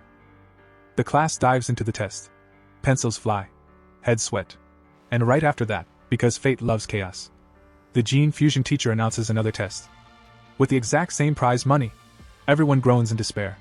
2 brutal exams in a row. When it's all over, the classroom looks like a post-apocalyptic battlefield. Students slump over their desks, moaning. I thought I'd get 90. I'll be lucky if I pass. One girl sighs. Meanwhile, Wang Shu and Lu Gang? They're chilling like kings. How'd you do? Asks a classmate. Wang Shu smirks. 95 easy. Only tripped on the last question. Lu Gang nods. Same here. 95. He grits his teeth, fists trembling. Oh, I hate these guys. Dramatic drumroll, results time. Teacher Kaiyufei starts reading scores. Guanling, 52. Xin Qihan, 61. She beams with pride. Lin Zikin congratulates her. Hiu, 88. The class cheers, he grins proudly. Guess I'll treat you guys with my 333 yuan prize. Then, the top dogs. Lu Gang, 95. Wang Shu, 95. The two smirk, acting like celebrities on a red carpet. But the teacher isn't done. One student got a perfect score. Lin Zikin, 100 points. The room erupts. Hiu's jaw drops. Bro's not human. Even Xin Qihan and Chu Rui are cheering like it's a championship match. Meanwhile, Lin just raises his hand calmly. So, when do I get my 888 yuan? The teacher blinks. You really care about the money that much? Yes. Cut to Gene Fusion class results. This time, the Nan Yuan duo stumble. Lu Gang, 81. Wang Shu, 83. Their egos deflate faster than a popped balloon. Xin Qihan scores an impressive 78, ranking in the top 5. But once again, first place, Lin Zikin, 100 points. Another perfect score. Another 888 yuan. The classroom explodes. Wang Shu and Lu Gang can't take it anymore. This is rigged. No one gets full marks twice. The teacher glares. I wrote every question myself. So unless you're calling me a liar. Dead silence. Hiu and Chu Rui burst out laughing. Disgrace to Nan Yuan. Uncultured and ugly. The class howls. Cut to Wilderness Survival Exam. New day, new battlefield. Teacher Shi Chungbei explains the challenge. Climbing. Swimming. Fire starting. Same prize money. The Nan Yuan duo glare at Lin. This time, we crush him. The whistle blows. Climbing test. Lin scales the wall like Spider-Man, leaving everyone behind. First place. Again. Tree climbing? Same story. Wang Shu wheezes. I didn't even see his shadow. But while Lin dominates, he notices Xin Qihan struggling, finishing last. He smiles knowingly. Just wait till the swimming test. Next, fire starting. Lin moves like lightning, sparks flying. 58 seconds. Fire achieved. The teacher's jaw drops. Wang Shu and Lu Gang stare like they've just seen witchcraft. Finally, swimming. Xin Qihan dives in, and transforms into a torpedo. She blazes through the water, leaving everyone gaping. Wang Shu mutters. No way. Am I hallucinating? Lunch break, awkward silence. Wang Shu and Lu Gang don't speak. They just stare at their food. It tastes like failure. Afternoon, martial arts exam begins. Instructor Yao Yuan Feng announces. Time for sparring practice. 888 yuan on the line. The Nan Yuan duo's eyes light up. This is it. Our redemption arc. Before the fights, they run physical tests. Lin Zikin holds back, but still dominates. 100-meter dash, 7.78 seconds. One-hand lift, 330 kilograms. Vertical jump, 2.18 meters. He takes first in all three, just barely beating the duo on purpose. They're stunned. How is he faster than us? And stronger? He doesn't even look jacked. But they shake it off. Fine. Stats mean nothing in real combat. Sparring arena, crowd buzzing. Lin steps into the ring first. No one volunteers to fight him. So the teacher calls up a random student, Louis. The fight lasts 1 second. Bam! Louis out cold. Then another. And another. Lin sweeps the class like he's farming XP. Wang Shu and Lu Gang are pale. He didn't even go all out in the tests. Suddenly, Hugh stands up, pointing at Lu Gang. You! Let's go! Lu Gang grins. I'll end this in 30 seconds. 30 seconds later, Hugh's on the floor, coughing up his lunch. Lu Gang smirks. Good technique, but still weak. Then Lin steps forward. Now it's my turn. Lu Gang freezes. But pride won't let him back down. He charges. And Lin's figure vanishes. Before he can blink, wham! Lu Gang flies out of the ring, hits the wall, and doesn't get up. The crowd explodes again. Only Wang Shuo remains standing. Everyone starts chanting. Go avenge your bro. Don't chicken out. Wang Shuo snaps. Shut up. I was gonna fight anyway. He charges at Lin with everything he's got. And Lin just catches the punch midair. With a single counter-strike, Wang Shuo flips upside down, crashes into the floor, and starts foaming at the mouth. Game over. Lin Zikin doesn't even break a sweat. He checks his system. Survival of the fittest achievement, progress updated. But then he realizes, repeats don't count.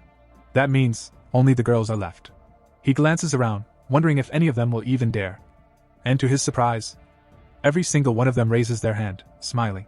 Oh, he says. This might get interesting. A swarm of blushing girls floods the ring, hearts practically floating out of their chests, all itching for a chance to face Lin Zikin. First up, Chu Yutong bravely waves her hand and jumps in, moving faster than you'd expect from a high schooler. She launches a flurry of attacks, but Lin? He's on another level. Dodging effortlessly, leaving after images behind, Chu can't even touch him. She lands gracefully, sighing. Wow, his speed is insane. Close, but no cigar. Face with tears of joy. And just like that, one by one, the other girls step up. Lin Zikin holds back. He's not here to hurt anyone, just to rack up wins and finish his survival of the fittest achievement. Match after match, he easily defeats every girl, all while staying casual. Officially undefeated, but unofficially? He's just getting started. Before he can pout about the lack of tough opponents, the teacher drops a bomb. In 1 month, your class will spar against the strongest regular class in the second year. Be ready! Direct hit. Lin's eyes sparkle. Finally, real competition. Meanwhile, the previously arrogant Lu Gang slinks over, humbled, and admits. Okay. Lin Zikin, you're officially my rival for the next 3 years. Wang Shuyer isn't far behind, grumbling about avenging his humiliation. Lin? He's already counting the cash he's earned from exam prizes, over 3,000 yuan. Beast meat, here he comes. Money with wings. Night falls, and Lin's mind turns practical. He's still short on beast meat. Solution? Web novel hustle. With his celestial root of wisdom, the first chapter practically writes itself. Morning brings a contract from Yuan, Cha-ching. Scroll. Then, horror hits. A news alert, a giant mutant rat, over 5 meters long, attacked a frozen meat facility. One heroic cyborg tried to stop it, got bitten in half. Explosions ensued, rat obliterated. Lin stares at the photo in disbelief. Shanghai has monsters, and he now realizes the city is crawling with potential nightmares. Face screaming in fear. Fast forward to the sparring day against the second-year elite class. Gym packed, excitement high. Teacher Yao Yuanfang calls a strategy huddle. Their class is stronger overall. Finish fights fast. And Lin? He rushes to the ring, eager to crush as many opponents as possible. First opponent, a tall blonde girl. She instantly complains, pointing at Lin. Why me first? I'm the weakest. Chaos ensues as Teacher Yao angrily confronts the opposing teacher. Lin is told to step down. He reluctantly complies. Cue Shanning Han, nervously volunteering as the weakest link. The blonde girl swings hard. Shanning Han blocks. Outmatched? Totally. But she survives, strategically, draining the blonde's stamina. 3 minutes in, the blonde is panting, shocked at Shanning Han's defense. A final punch ends the match, Shanning Han defeated, but victorious in spirit. Lin pats her head. You lasted over 3 minutes. Huge progress. Partying face. Next up, a brown-haired girl jumps in, sees an exhausted blonde, charges, and is instantly overpowered by the senior's superior skill. Chu Rui, fueled by determination, steps in next. She lands a single devastating punch, and the crowd goes wild. Shanning Han cheers. That's my girl. Lin casually explains. Chu Rui's victory? Easy. She just benefited from Han draining the stamina first. 2 hours in, the elite class evens the score. Teacher Yao smirks at second-year teacher brother Fun. 4 fighters left. Real showdown begins now. Q Haiyu, cracking his knuckles like a cinematic anime protagonist. Dramatic stance, fists thirsty for battle, and then proceeds to obliterate his opponent with a swift kick. Purple-haired senior? Too slow. Haiyu dodges, counters, and knocks him out. Crowd goes wild, Chu Rui and Shanning Han cheering louder than ever. Haiyu keeps streaking, defeating 5 in a row before fatigue finally hits, defeated by the 6th. Face with steam from nose. Next, Wang Shuyer, the Nanwan duo's hope. He goes all out, demolishing 10 opponents in a flurry. Exhaustion eventually catches him on the 11th. Then Lu Gang, cool and confident, dispatches 2 more opponents in record time. Only one left, Wang Jinhe, a mountain of a student, fat and towering. Lu Gang laughs. I got this. Punches, Nothing. Solid rubber belly vibes. Rapid attacks? Absorbed. Lu Gang is gasping, beaten by sheer size and resilience. Wang Jinhee casually lifts him, hurls him out of the ring. Elite class now down to one fighter, Lin Zikin. Teacher Yao exhales, unsure, but encourages Lin. Do your best. Experience matters. Lin just smiles. Don't worry, I've got this. Smirking face. The stage is set. The final battle of the day. Gym practically shaking. Stakes sky high. And Lin Zikin? Calm, collected, ready to sweep everyone and continue his achievement grind. Lin Zikin steps into the ring like a calm storm, and Wang Jinhee towers over him, or at least he thinks he does. The massive guy eyeballs Lin and scoffs. This weak-looking kid? My class's final ace? From the sidelines, Sheninghan, Chu Rui, and the girls aren't having it. They start chanting, heckling him with arrogant fatty, and teach the dead pig a lesson. Pig-face collision. Annoyed by the taunts, Wang Jinhee decides to be generous. Like, ridiculously generous. He offers Lin a handicap. I'll just stand here and let you hit me 10 times. Go ahead, don't complain later that I was bullying a smaller opponent. Lin Zikin's eyes light up. 10 free hits? Don't mind if I do. Without hesitation, Lin launches a single, devastating punch straight into Wang Jinhee's massive belly. The force? Astronomical. Wang Jinhee spins like a ragdoll, crashes onto the floor, and is instantly KO'd. Flushed face silence. Then, the elite class erupts into tears, cheers, and celebration. It's chaos. Even Wang Jinhee slowly opens his eyes, muttering in disbelief. This makes no sense, unscientific. Meanwhile, the second-year teacher sidles up to Yao Yuanfang, whispering, That kid is insane. One punch and Wang Jinhee goes down. Reminds me of Wyan. Yao laughs. Strong, yes, but Lin Zikin isn't Wyan level yet. That guy terrorized the principal as a first year. Lin, curious, steps over. Who's Wyan? Cue the legend recap. Yao excitedly explains, Wyan Qing, a first-year prodigy from a few years back, demolished the entire third-year elite class. Stats? 100-meter dash in 6.12 seconds, 3.96 m vertical jump, and a one-handed 650 kilograms barbell lift. Lin nods, smiles nervously, but internally thinks, Yeah, I had that strength back in 6th grade summer break. No biggie. Smirking face. That night? Victory celebration. Clinking beer mugs, teacher Yao raises a soda. Lin Zikin secured our win. Guess who's footing the bill for everyone? Yep, the second-year teacher. The class erupts into cheers. Lin's now surrounded by classmates like Haiyu and Chu Rui, all clamoring for his training secrets and WeChat info. Lin just blinks. Too much attention too fast. Meanwhile, Sheninghan quietly loads food onto his plate. Old habits die hard. Then, suddenly, she panics mid-celebration. Bathroom, need to go! And rushes off. Lin just smiles internally, thinking. Some things never change. Cut to the restroom gossip session. 2 girls spill tea. She fawns over him like a maid. Drinks shrimp, so lame. The other adds. How did she even get into the elite class? Clearly riding his coattails. Overhearing this, Sheninghan's heart sinks, but she doesn't sulk. Oh no. She storms up, hands on hips, and declares, I am not a sycophant. I am his childhood friend. Deal with it. Flex biceps. Later, walking home, Lin notices she's still upset. She confides softly. Mom said I'd grow out of it, but I still have to wear diapers to bed. I feel disabled. Lin kneels slightly, placing his hands on her shoulders. You're not disabled. This? It's a superpower. You just haven't unlocked it yet. Sheninghan's eyes widen. A superpower? Really? Lin nods. Your talent in water? That's your power manifesting. And me? Yeah, same deal. We're both special. She gasps. What kind of power do I have? Lin smirks. One very strong one. You'll see. But reality bites. Outside, chaos unfolds. A special team in hazmat-like gear coordinates near a building. An officer with a megaphone yells for the public to stay back. Rats are being exterminated. Inside, a man in an apron is wildly swinging a broom at a horde of huge rats, screaming at the officers. Stop! Don't kill my brothers! He charges them, full-on fury mode. Sheninghan whispers, horrified. Has he lost it? Lin shrugs, grim. Maybe, but some people are just like that. Pathetic yet tragic. They agree it's time to head home, because sometimes, reality is just too wild to watch. Later that night, Lin Zikin is chilling at home with his parents, only to have the evening vibes completely ruined by the news.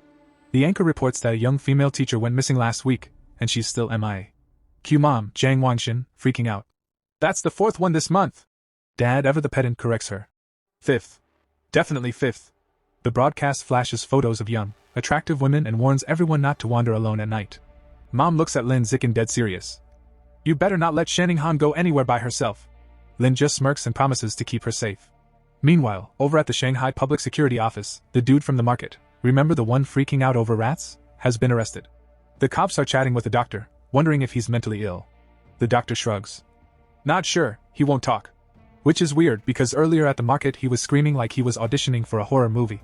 Suddenly, both the officer and the doctor do a double take. The man starts mutating. His body twists, grows, and warps, and boom! In front of their eyes, he becomes a giant, terrifying, aberrant rat. Cue the horror music. Rat face screaming in fear. The officer screams into his radio like it's the end of the world. Send the cyborgs! Now! They open fire, but bullets barely tickle the beast. To make matters worse, the female officer reports. All cyborgs are on other missions. Director grimly adds. Back up? 10 minutes away, and our ammo won't last that long. Plan B, lure it to the suburbs. The cops hop into a van, speeding through the city streets while the rat beast leaps between buildings like it's playing parkour. The van flips, crashes, chaos ensues, and the female officer hangs upside down, thinking, well, that went poorly. Just when it looks hopeless, enter the purple-haired cyborg. She hovers, locks on, and rains down purple missiles like it's an anime finale. The monster? Toast. Fire. Fast forward to 3 a.m., and Lin Zichen is not training. He's writing. Yep, our boy is a web novel author now, cranking out words like a machine. In just over half a month, he's almost at 200,000 words, and has already made over 10,000 yuan in pre-launch earnings. Cash money. But he can't resist training. In a deserted alley, he tests his sprint. 3.43 seconds for 100 meters. Vertical jump 7.22 meters. He's basically becoming a saintly body. But then, no. He turns to see a grotesque rat-like humanoid, a mouse man, chomping on a human arm. And it talks. Yep, it begs for its life, promising annual respects once it's full. Lin Zicken, ever the realist, realizes this is probably connected to the mutant rat from the news. The mouseman panics, thinking Lin is dinner. It lunges like a pinball on steroids. Lin Zicken? Calm. He meets it head-on with a devastating kick. The mouseman flies across the alley, clutching its chest, stunned at how a weak-looking student could pack such a punch. Before it can recover, Lin grabs rocks like he's in an action movie and unleashes a frenzy of precise throws. The mouseman doesn't stand a chance. Moments later, the alley is quiet. The creature, obliterated into a steaming pile of bones. Lin touches the remains, and blue energy surges into him. System notification, plus 7% progress toward his codec achievement. Not bad, but he's still a bit salty. It wasn't 5% like last time. Moments later, the purple-haired cyborg arrives, hovering over the bone pile, muttering, "Who the heck killed this thing?" Meanwhile, in a shadowy building, things get seriously creepy. A hooded cultist drags an unconscious woman to a glowing red summoning circle. He's about to offer her to the Lord Rat God, who is apparently very hungry and not impressed with tiny human portions. The cultist tries to explain, but the Rat God isn't having it. It demands bigger prey, or even young men if women are scarce. Then, a bloody chunk of meat lands in front of the cultist. He gobbles it like it's fine dining, muttering thanks to the Lord Rat God. Suddenly, massive red tentacles shoot out, lift the girl into the air, and the multi-eyed rat god eats her whole. Crunch, chew, gulp. The cultist probably wishes he had a backup plan. And just to rub salt in the wound, the rat god complains, "Don't feed me ordinary people next time. Nobles only. I want tender meat." To help Shanning-han boost her martial arts grades, Lin Zichen takes on the role of personal coach extraordinaire, hosting special training sessions at her house. In one particularly intense session, he corrects her stance, adjusts her shoulders, and fine-tunes every arm movement like a martial arts perfectionist. Balance, power, precision, he instructs with the seriousness of a sensei, and just enough smirk to remind her he's awesome. Once her posture is perfected, he tells her to hit him with everything she's got. She lunges with determination, throwing a punch full of intent. Lin Zichen casually catches her fist, grinning, "Nice angle! Much more power!" He even grabs her follow-up kick, points out a flaw, and physically nudges her leg into the correct position. Shanning-han collapses onto the floor, sweaty and panting, but she beams. "I can actually feel my strength improving." Still kneeling, she looks up at him with determination. 3 times a week isn't enough. Can we train every day?" Lin Zichen chuckles and shakes his head. "Daily high-intensity training would fry your body. 3 times a week is plenty." Shanning-han sighs, but wisely decides to stick to the plan. For now. Just then, Lin Zichen's phone buzzes. Curious, Shanning-han leans in. He scrolls through 2 headlines. 1. Gien Corporation to provide free treatment for former mechanical prodigy girls disabled by early modifications. 2. Beijing University prodigy fuses with thousand-threaded spider beast gene, youngest person ever to achieve dual gene fusion. Lin Zichen's jaw drops at the second one. This is the genius from the capital he's been competing with for years. Most people can't handle gene fusion until adulthood. The backlash is brutal. But this prodigy pulled it off at just 18. Lin Zichen leans back, impressed, and slightly envious. So yes, gene fusion can make you ridiculously OP. Meanwhile, at home, Lin Zichen's other life is booming. His web novel is a hit. Comments call him a tentacle monster for posting 50,000 words in a day. Thanks to his celestial wisdom root and insane typing speed, he can punch out 10,000 words an hour, leaving plenty of time to train. His dad, Lin Yan, estimates that with a stable plot and daily writing, Lin Zichen could earn 50,000 W in the first month and maybe 100,000 W later. Lin Zichen grins like he's discovered the secret to life itself. Cash for training materials. His first goal? Use his first 2 months' earnings to unlock the Savage Giant Eagle Codex. Back at school, martial arts class is chaos. Lin Zichen dominates a sparring session like a human cheat code, defeating every opponent effortlessly. Punches? Dodged. Kicks? Blocked.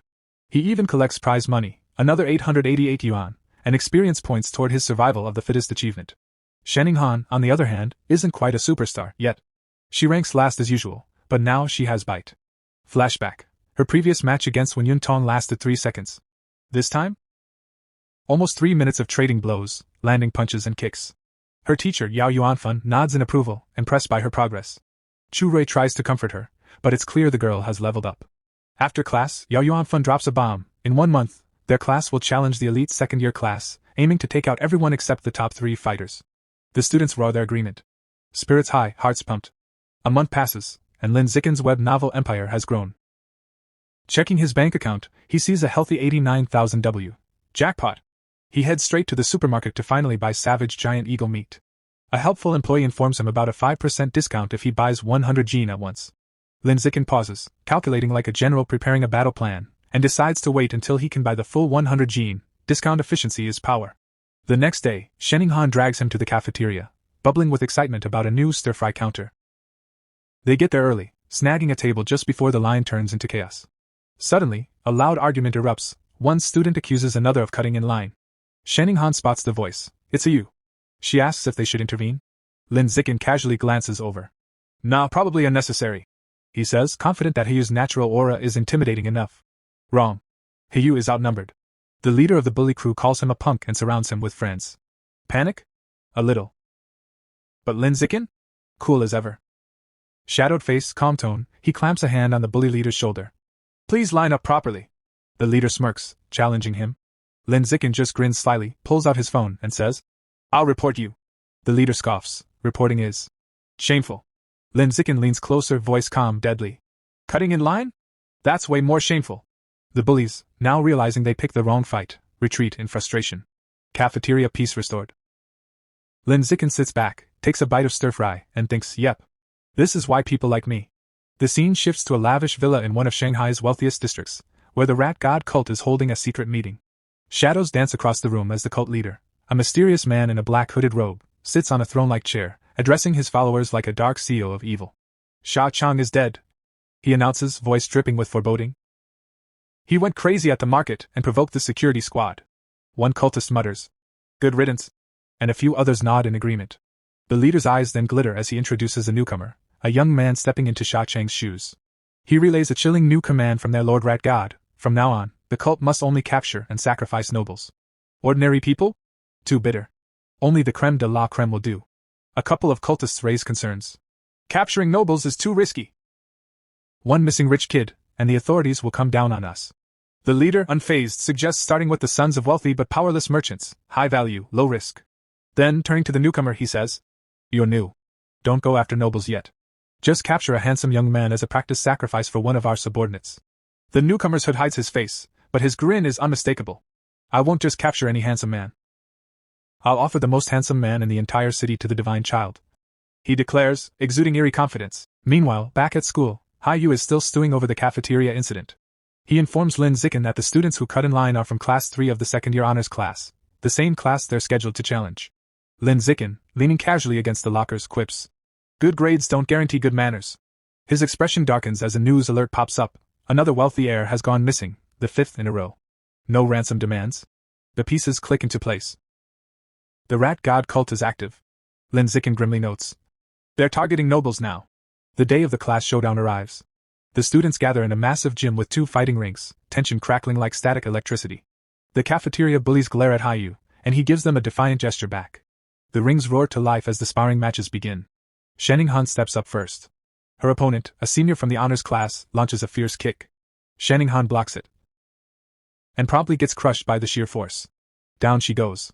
The seniors continue to steamroll the first years. Chu Rui and others are swiftly defeated without landing a single hit. Victory for the first years finally comes when a muscular, short-haired girl lands a powerful kick on a senior, but it's short-lived. A red-haired senior storms the ring, a whirlwind of destruction, knocking out 9 first years in under 10 minutes, including 3 boys. The first-year survivors are now down to 4. Lin Zikin, Wang Shuo, Lu Gang, and Hayu. The second-year class has only lost 5 students, all girls. Their teacher Yao Yuanfang clenches his fists, realizing the gap in strength is frightening. Hayu, your turn. Yao Yuanfang instructs. He's tasked with taking on the remaining 6 female seniors. Motivated, and admittedly distracted by the thought of fighting attractive seniors, Hayu confidently agrees. True to his word, he defeats all 6 girls with surprising ease. Then it's the boys' turn. A senior from the honors class storms into the ring, stomping menacingly. Ready to die? He growls.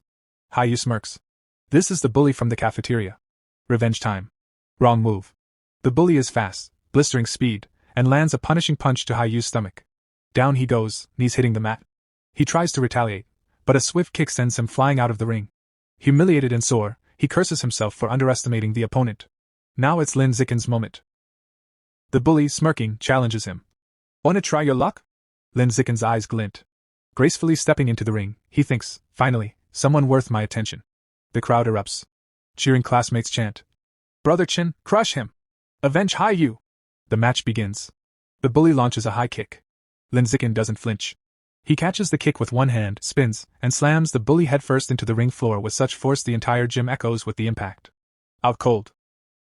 Lin Zikin casually kicks the unconscious body out of the ring. The second-year students gape in disbelief. He's one of our top 5 strongest fighters, murmurs one. The others are speechless. Could a mere junior really be this powerful? Watching from the sidelines, Yao Yuanfang notes, Lin Zikin is hiding a massive amount of strength. Lu Gang and Wang Shuo exchange terrified glances. Is he even human? Lin Zikin calmly turns to the remaining male students.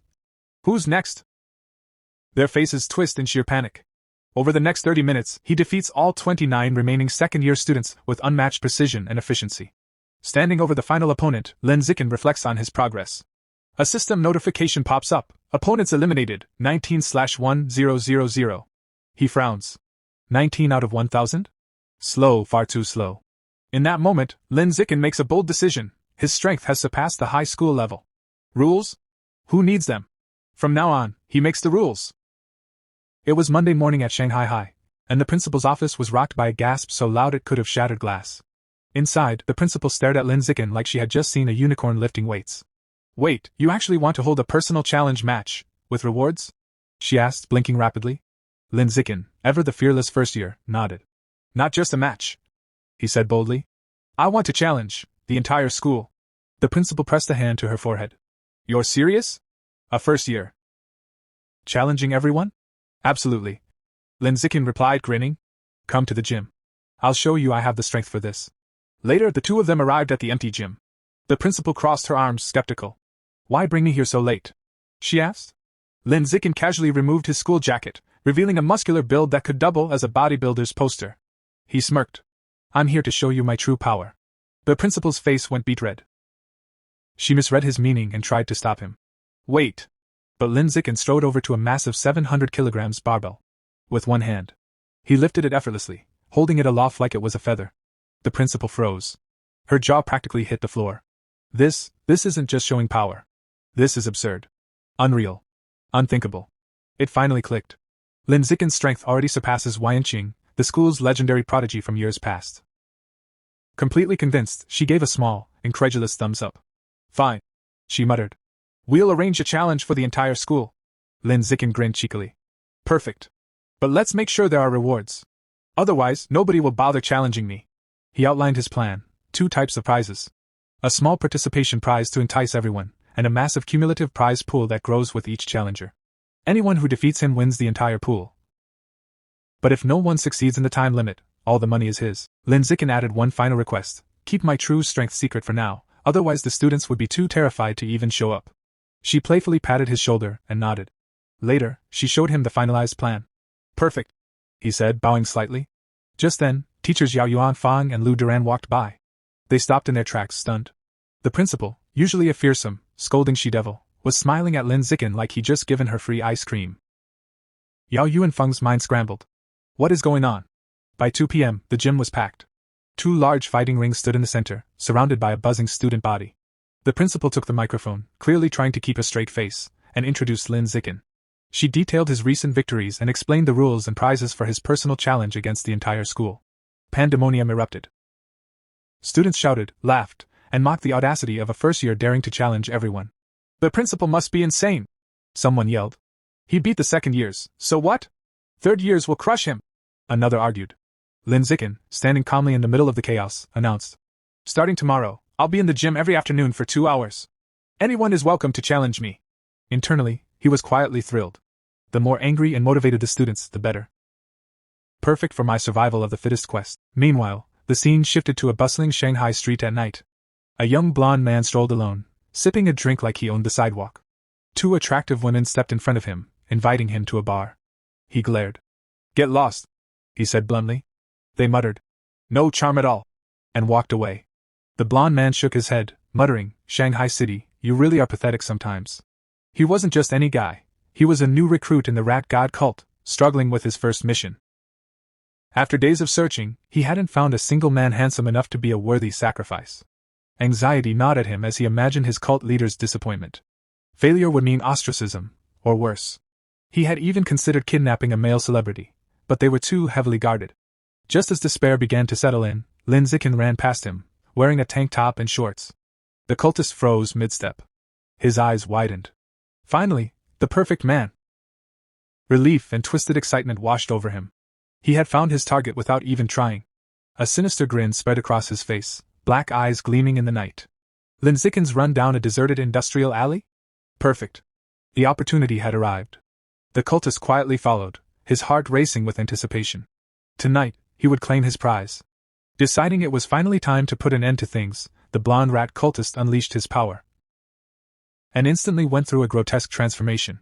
His body contorted, limbs elongating unnaturally, teeth gnashing, until he had become a monstrous beast, a towering horror with a massive tooth-filled maw. Just as the creature lunged, ready to feast on Lin Zikin like some nightmarish candy, a brick flew out of nowhere. Smash! It hit the monster square on the head with a sickening, bloody impact. The beast stumbled, clutching its head in confusion and pain.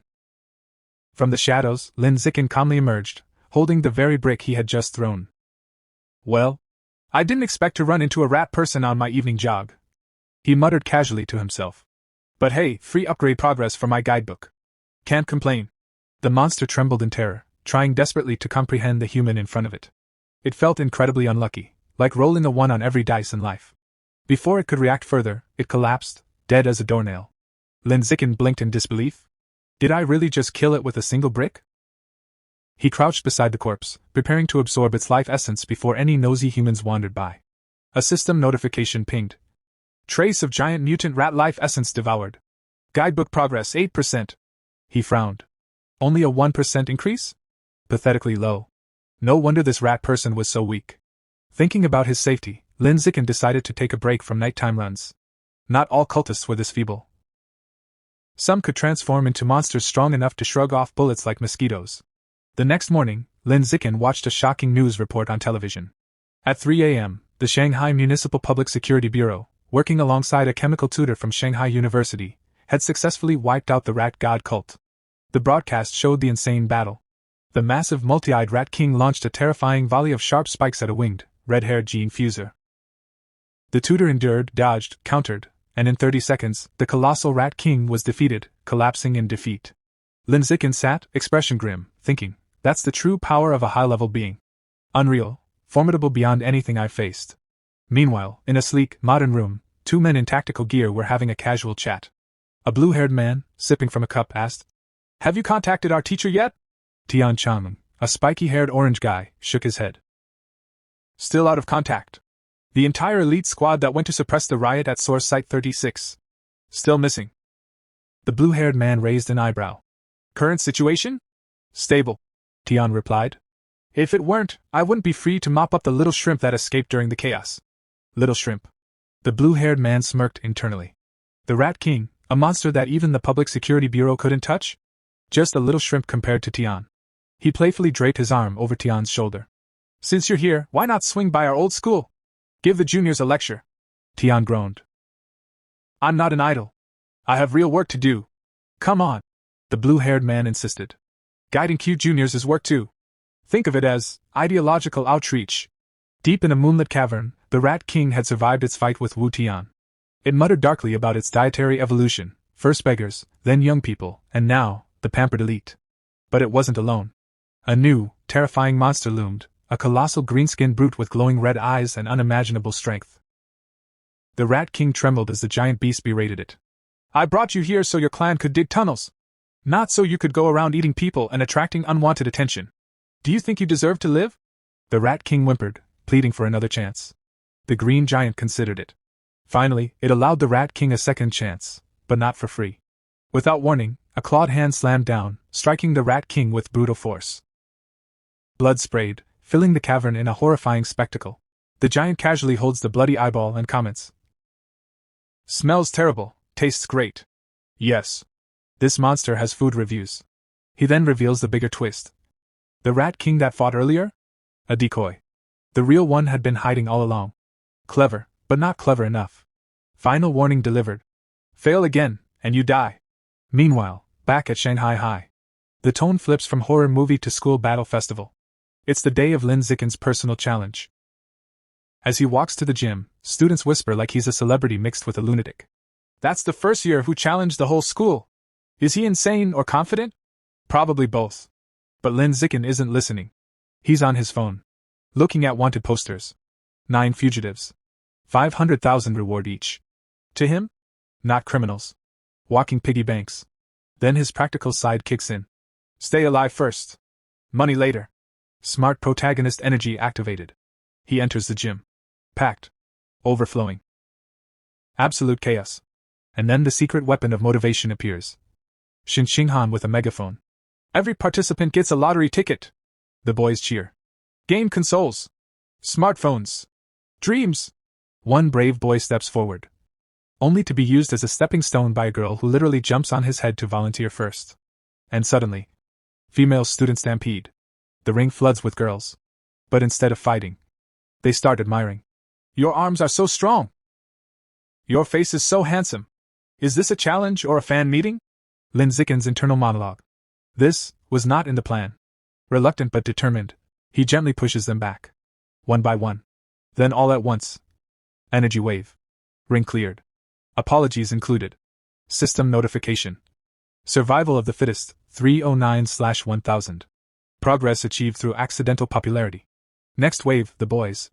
A muscular student steps forward, cracking his knuckles like thunder. Now it's my turn. One punch later. He's asleep. Opponent after opponent falls like dominoes in a windstorm. System climbs to 419/1000. Soon Lin Zicken stands atop a literal mountain of unconscious students. Calmly asks, Who's next? The crowd parts. A new challenger enters. Yan Xiaoan, second-year overlord. Whispers spread. He once defeated a whole class alone. He's legendary. He got humbled by a teacher once, but still legendary. Yan lands dramatically and begins a motivational speech. There is always someone stronger. Lin Zicken turns to the referee. Can we start? Match begins. Yan continues talking. Kick. He flies across the ring like a human comet and embeds into the wall. Lin casually cleans his ear. Finally, silence. The gym falls into stunned quiet. Reality.exe has stopped responding. Then, clap. Clap. Clap. Slow. Deliberate. Heavy footsteps approach. A muscular student with spiky red hair walks through the crowd. No shouting. No bragging. Just presence. And everyone instantly knows. The real fight is about to begin. The crowd freezes for half a second. And then erupts. They've recognized him. Chen Wuking. The undisputed #1 student in the entire school. Cheers explode across the gym like fireworks. Everyone instantly assumes. Alright. Now the real show begins. Across the ring, Lin Zikin watches him approach and casually thinks. Ah, classic. Beat the younger ones, and the elder boss shows up. Chen Wuking lands inside the ring with a confident smirk, arms crossed. I never expected Yan Xiaoquan to lose to a junior. He prepares to launch into what is clearly going to be a long motivational speech. But Lin Zikin turns to the referee and calmly asks, Can we start? Chen hasn't even finished inhaling. The teacher, slightly panicked, starts the match anyway. Instant disrespect. Maximum efficiency. Enraged, Chen Wuking charges forward, blue aura blazing around him like a superpowered comet. It seems I'll have to beat you before you listen. Lin Zikin steps forward. His own fist glowing with a golden aura. Boom! Their punches collide. A shockwave blasts across the arena. Dust rises. Hair flutters. Several students almost reconsider their life choices. Chen tries to speak, almost apologetic. But Lin Zikin simply says, I'm in a hurry. One punch. Chen Wuking flies backward. Shirt torn. Eyes wide. Face frozen in pure disbelief. The strongest student in the school. Instantly defeated. The entire gym goes silent. Not quiet. Silent. The kind of silence where even thoughts echo. With every top fighter down, Lin Zikin turns to the stunned crowd. Points at a random student. You. Get in the ring. The boy looks behind him. Me? Yes. You. The student nervously asks him to go easy. Lin Zikin smiles and reminds him. You'll get a lottery ticket. Motivation level, maximum. The boy charges in. One punch later, sleep mode activated. System notification. Survival of the fittest +1. And just like that, the entire student body realizes something important. There is no shame in losing, if prizes are involved. A tidal wave of enthusiasm sweeps the gym. Students rush the ring for smartphones, consoles, and pure gambling hope. What follows is less a tournament, and more a systematic harvest of victories. Left. Right. Down. Next. Each opponent falls in seconds. Each defeat ticks the counter higher. Until finally. System notification. Achievement complete. Survival of the fittest acquired. 1,000 opponents. Quest complete. Lin Zikin clenches his fist. Victory. Satisfaction. Mild exhaustion. The grind, finally paid off. Reward description. Biological attribute. Survival of the fittest. Increases damage against living beings.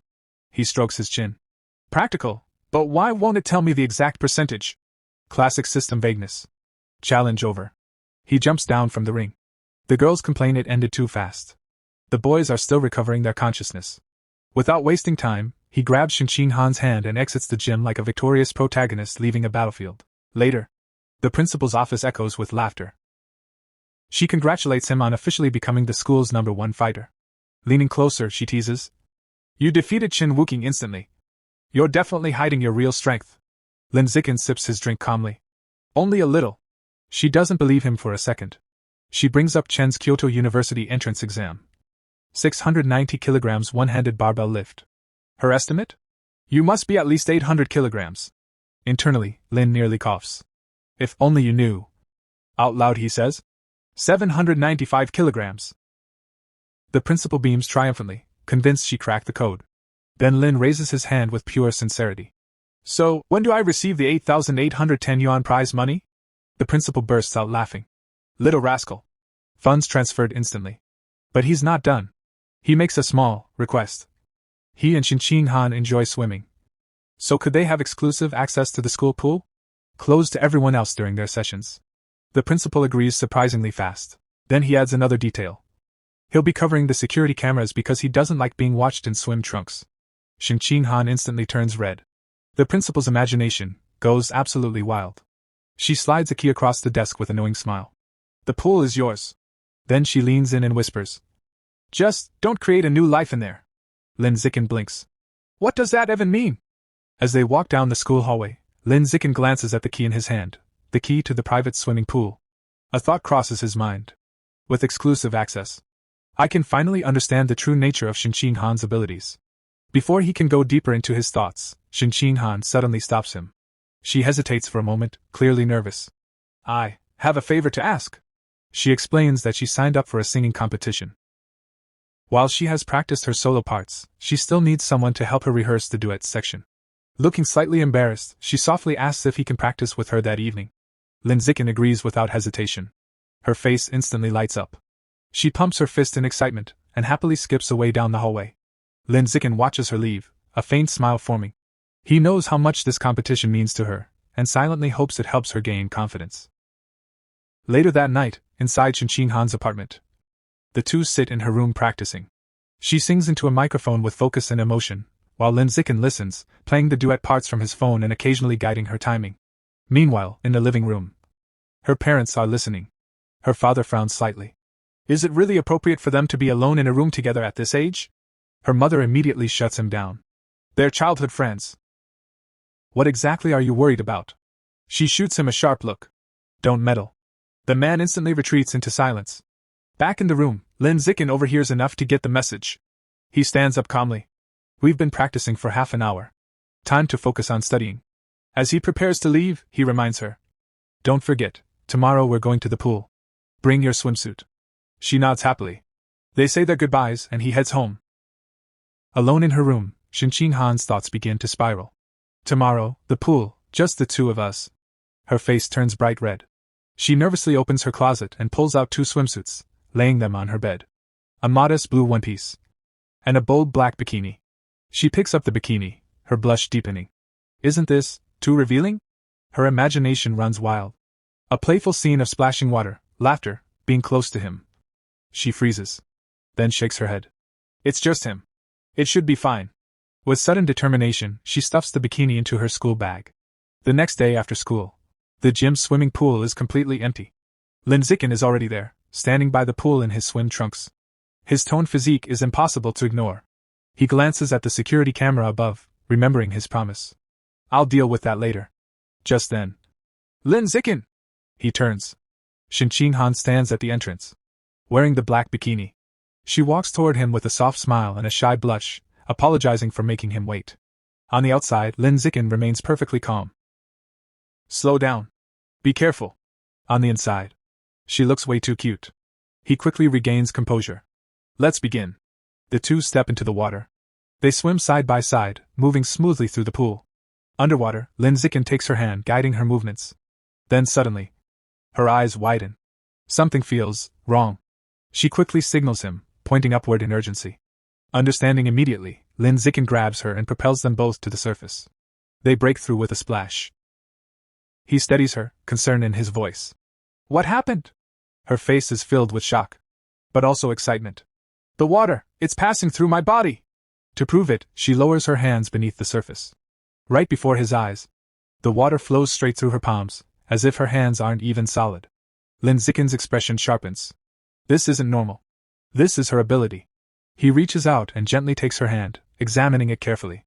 Aside from the strange phenomenon, nothing seems physically different.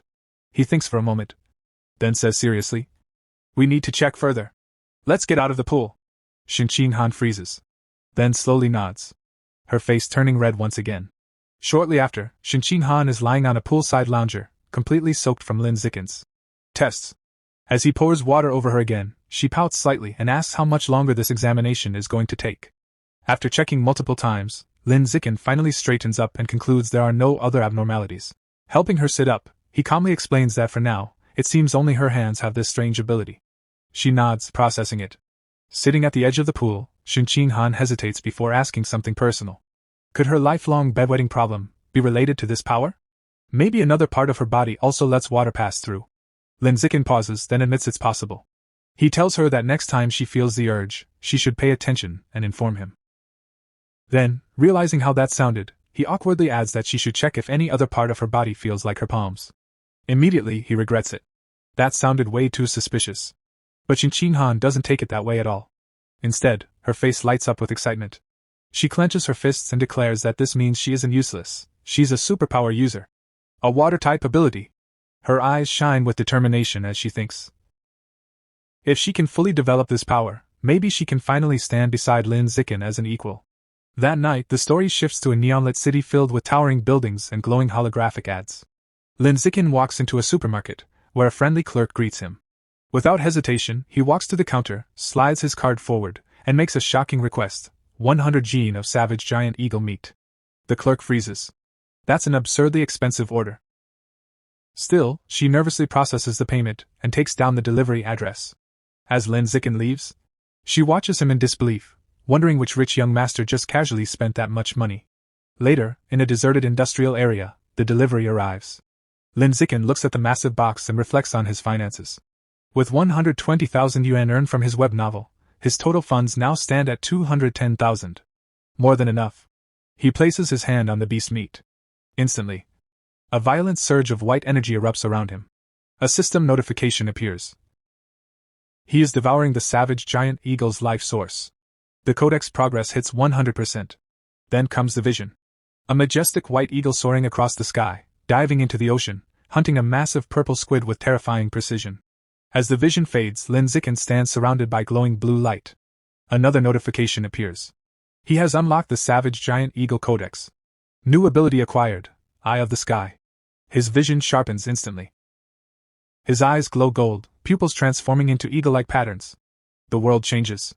His field of view expands dramatically, giving him a near bird's-eye perspective of the entire city. He zooms in effortlessly, locking onto a single person in a crowd, even reading text on a phone from an impossible distance. Lin Zikin smirks. So this is the vision of an apex predator. Later, he returns home. Inside, his parents are watching a disturbing news report. A high-level gene fuser has mutated in public, causing massive destruction. The footage shows a horrifying winged monster lifting a truck, surrounded by chaos and casualties. The broadcast cuts to a heated debate. One man argues that gene fusion is flawed, that humans should evolve naturally. Another immediately shuts him down, calling it fantasy and pointing out that without gene fusers, humanity wouldn't stand a chance against aberrant beasts. Lin Zikin watches silently. His father sighs, calling gene fusers uncontrollable bombs. His mother disagrees, explaining that regulations are strict and such incidents are rare. But she adds something more concerning: gene fusers often lose the ability to have children. His father nods seriously, suggesting it's better to have children before undergoing fusion. Then suddenly, they realize Lin Zikin is standing there. Awkward silence. His mother quickly changes tone, greeting him with a slightly embarrassed smile. Seeing the situation, Lin Zikin calmly suggests they have dinner. During the meal, he casually mentions that the school will hold a singing competition tomorrow, and Xinqing Han is participating. His parents instantly light up. His father declares they must all go support her. His mother eagerly agrees, saying Xinqing Han is like a daughter to her. Lin Zikin simply nods, a faint smile on his face. The night of the competition had finally arrived, and it was huge. Bright lights flooded the stage, the crowd buzzed with excitement, and the entire venue felt electric. This wasn't just a school event anymore, it was a full-blown spectacle. And in the audience? Lin Yangxing and Zhang Wangshan were going all out. Wearing headbands, waving a glowing sign, and cheering like absolute fanboys for Xinqing Han. Faced with tears of joy meanwhile, backstage in an empty classroom, Lin Zikin was helping Xinqing Han get ready. Not just helping, he was casually showing off pro-level makeup skills. When she opened her eyes, she froze, because he was staring at her. Blushing instantly, she asked, "Why are you looking at me like that?" Lin Zikin just smiled and said, "You look beautiful." Boom. Direct hit. Xinqing Han turned completely red. But of course, right when things got soft and romantic, Chu Rui popped in like, "Oh? Are you two done flirting yet?" Smirking face, Xinqing Han panicked and started explaining it wasn't like that, but Chu Rui wasn't buying it. She teased them for acting like an old married couple, then casually reminded them they were up after the next two performers before leaving. Now the mood shifted. Lin Zikin said he'd walk her over, but she didn't move. She sat there trembling. Then suddenly she grabbed his jacket, face red, voice shaking, and blurted out, I lost control again." Her nervous condition had triggered. A stain spread across her dress. And just like that, she broke down crying. "The performance is about to start. I ruined everything, everyone will hate me." But Lin Zikin? Completely calm. He held her face and said, "Stop crying. Your makeup will be ruined. Priorities." Skull. Then his eyes landed on the curtain, and boom, idea. He grabbed scissors, ripped it down, spread it out, and started cutting fast and precisely. Xinqing Han watched in shock as he transformed a random curtain into a beautiful multi-layered white dress. Yeah, this man is built different. He handed it to her and told her to hurry and change. But she blushed and said, "No need, just turn around." Lin Zikin, flushed face, full panic mode. Still, he turned around. Behind him, she changed. He couldn't see, but he could hear everything. Bro was fighting for his life. Faced with tears of joy meanwhile, Shinchin-han, now calmer, even stretched a little before putting on the new dress. Finally, she said he could turn around. He did, and froze. She looked stunning. Completely transformed. She smiled and said that after crying, she wasn't nervous anymore. Lin Zikin just smiled and patted her head. Moments later, they stepped onto the stage, and absolutely crushed it. Energy, confidence, perfection. The crowd went wild. Then came the result. The winners are Lin Zikin and Shinchin-han. The audience erupted. They hugged in pure joy. And in the crowd, Lin Zikin's father watched with a proud smile. The next day, though, reality hit. Faced with tears of joy, a teacher walked in, saw the missing curtain, and lost it. Who cut the curtain? Yeah. They were caught instantly. Punishment, cleaning the entire classroom. While mopping, Lin Zikin thought it was fair, but then ding. System notification. Achievement unlocked, cooperated 1,000 times. Reward, gregarious animal attribute, meaning the more allies around him, the stronger he gets. Even punishment turned into profit. Smiling face with sunglasses. Meanwhile, Shinchin-han's life completely changed. After her win, she became popular. Other girls praised her, invited her out, and for the first time, she confidently said yes. Even her martial arts skills improved steadily. And Lin Zikin? He leveled up hard, winning a major martial arts tournament, the first for his school in 5 years. Trophies filled his room, his fame skyrocketed, and he even landed an endorsement deal as the face of the Hay family martial arts gym. Money started pouring in. Between that and his web novel income, he had over 900,000 yuan. Which meant one thing: time to unlock the next codex. He went to a secluded area and picked up a package. Inside? The remains of a hidden dragon, a stealth-type creature. He placed his hand on it, and a powerful blue aura erupted around him.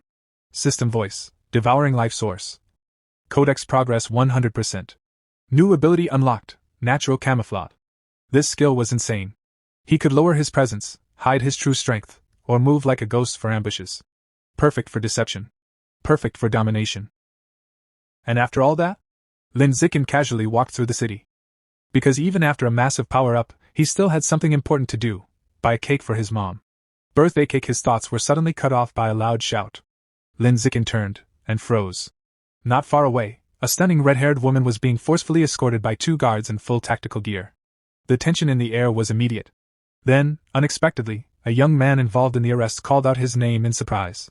Lin Zikin looked closer, and recognized him. It was Zhang Kai, a senior from his school. But what really caught his attention were Zhang Kai's legs. Sleek, powerful, completely cybernetic. Zhang Kai explained it casually, like it was nothing. After failing to get into high school, he had become a biker. One accident later, his legs were so badly damaged they had to be amputated. But fate flipped the script. He was selected for a mechanical modification experiment by the Mechanical God Group, and instead of remaining disabled, he became a cyborg. Lin Zikin was intrigued, but his gaze shifted back to the woman. Who is she? He asked. One of the guards answered coldly. She was a remnant of the Rat God cult, the only female among 9 fugitives. Before Lin Zikin could ask more, Zhang Kai was called away. He waved with a grin, saying they'd talk later, and hurried off. Lin Zikin waved back, but his expression slowly turned serious. Something didn't add up. The public security department had searched everywhere and found nothing. Yet the Mechanical God Group captured one so easily? Yeah, that group was dangerous. Not to be underestimated. His thoughts were interrupted again, this time by his phone. His mother, Jiang Wangxin. She asked if he bought the cake and when he'd be home. He replied he was already on his way. She reminded him to be careful. That night, the atmosphere completely changed. It was a celebration. Since his and Shinchin-han's birthdays were only a day apart, both families always celebrated together. Laughter filled the room as everyone sang happy birthday. Turning 18, the two stood side by side and blew out the candles together. Their mother smiled warmly and told them to exchange gifts. Everything felt perfect, until suddenly, the ground began to shake violently. The room trembled. People stumbled. Someone shouted, "Is it an earthquake?" Lin Zikin instantly grabbed Shinchin-han to steady her, but something felt off. This wasn't normal. This wasn't just an earthquake. Something was wrong. Terribly wrong. Deep beneath the city, the truth was revealed. A massive underground cavern, filled with an endless swarm of rats. Countless glowing red eyes flickered in the darkness as the horde surged upward like a living nightmare. The next morning, the news brushed it off. A TV anchor calmly explained that Shanghai wasn't located on a tectonic plate boundary, so a major earthquake was unlikely. Citizens were told not to panic. At breakfast, Lin Zikin finished eating and said he was heading to school. His father reminded him to be careful. Outside, Shening-han was already waiting. She smiled brightly and asked if they could walk together. Of course, he agreed. As they walked, she happily mentioned that now they were officially adults after turning 18. Lin Zikin added that the college entrance exams were approaching. That immediately made her nervous. Just thinking about it was enough. Time passed, and eventually, Lin Zikin saved enough money to unlock another codex. This time, he targeted the Void Crocodile. As he activated the process, a powerful purple energy spiraled around him. System notification, devouring life source, progress 100%. A vision flashed before his eyes, a massive crocodilian beast with fish-like fins, swimming desperately as it tried to escape the savage giant eagle. Then, another notification. Codex unlocked. New ability acquired, danger perception. The system explained it clearly. He could now sense hostility from nearby creatures and even estimate their biological level. In simple terms, no more surprise attacks. To test it, he went to a crowded shopping mall. As he walked through the crowd, his perception activated. Instantly, he could see everyone's strength. Most people were only ordinary tier 1 or 2, normal civilians. While browsing a supermarket, he started planning his next codex target. That's when he saw it, life and death toad meat. His eyes lit up. If absorbed, it could grant regeneration or healing abilities. But then he saw the price. 100,000 per gene. Yeah, nope. Even with his web novel income, he couldn't afford that regularly. His expression hardened. If he wanted to keep growing stronger, he needed more money, and fast. The scene shifted to the Nanjiang Provincial Education Department. Inside a high-level office sat Emodongji, a striking woman with light purple hair and antler-like horns. Vice Principal of Shanghai University and Minister of Education for the province. She calmly listened as a subordinate finished his report on the province's education system. Taking a sip of her drink, she thanked him before asking about something else. Origin Site number 36. Her assistant replied with relief. It had finally stabilized. If it hadn't, the entire province could have been in danger. With nothing more to discuss, she dismissed him. Left alone, Emo Dongji stood by the window, staring at her reflection against the backdrop of a tropical beach view. She murmured to herself, it had been many years since she last accepted a disciple. And now, the martial arts college entrance exam was approaching. An intense, 9-day ordeal that would decide everything. The first day of the exam was divided into 2 parts, a written test in the morning and a physical fitness assessment in the afternoon. From the 2nd to the 8th day, students would be sent into a forest for a week-long survival and combat test. The final 9th day would determine their aptitude for gene fusion and mechanical modification. June 7th, the first day. Lin Zikin and Shening-han walked together toward the exam venue, but she was clearly nervous. She tugged lightly on his sleeve, her voice trembling as she admitted how tense she felt. Her biggest fear was losing control of her bladder again. Lin Zikin looked at her, then smiled warmly. Without hesitation, he pulled her into a gentle hug and told her not to be nervous. Holding her close, he reminded her that her theoretical knowledge was solid, and she had already taken precautions. She was prepared. All she had to do now was try her best. His closeness made her blush deeply. Flustered yet comforted, she nodded and promised to do her best.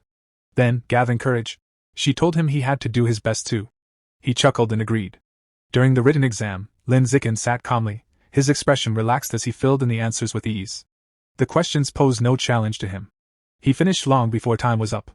With nothing else to do, he rested his head on his hand and began casually brainstorming new plot ideas for his web novel. After the exam ended, he stepped outside and immediately noticed Shening-han walking with her head lowered, looking upset.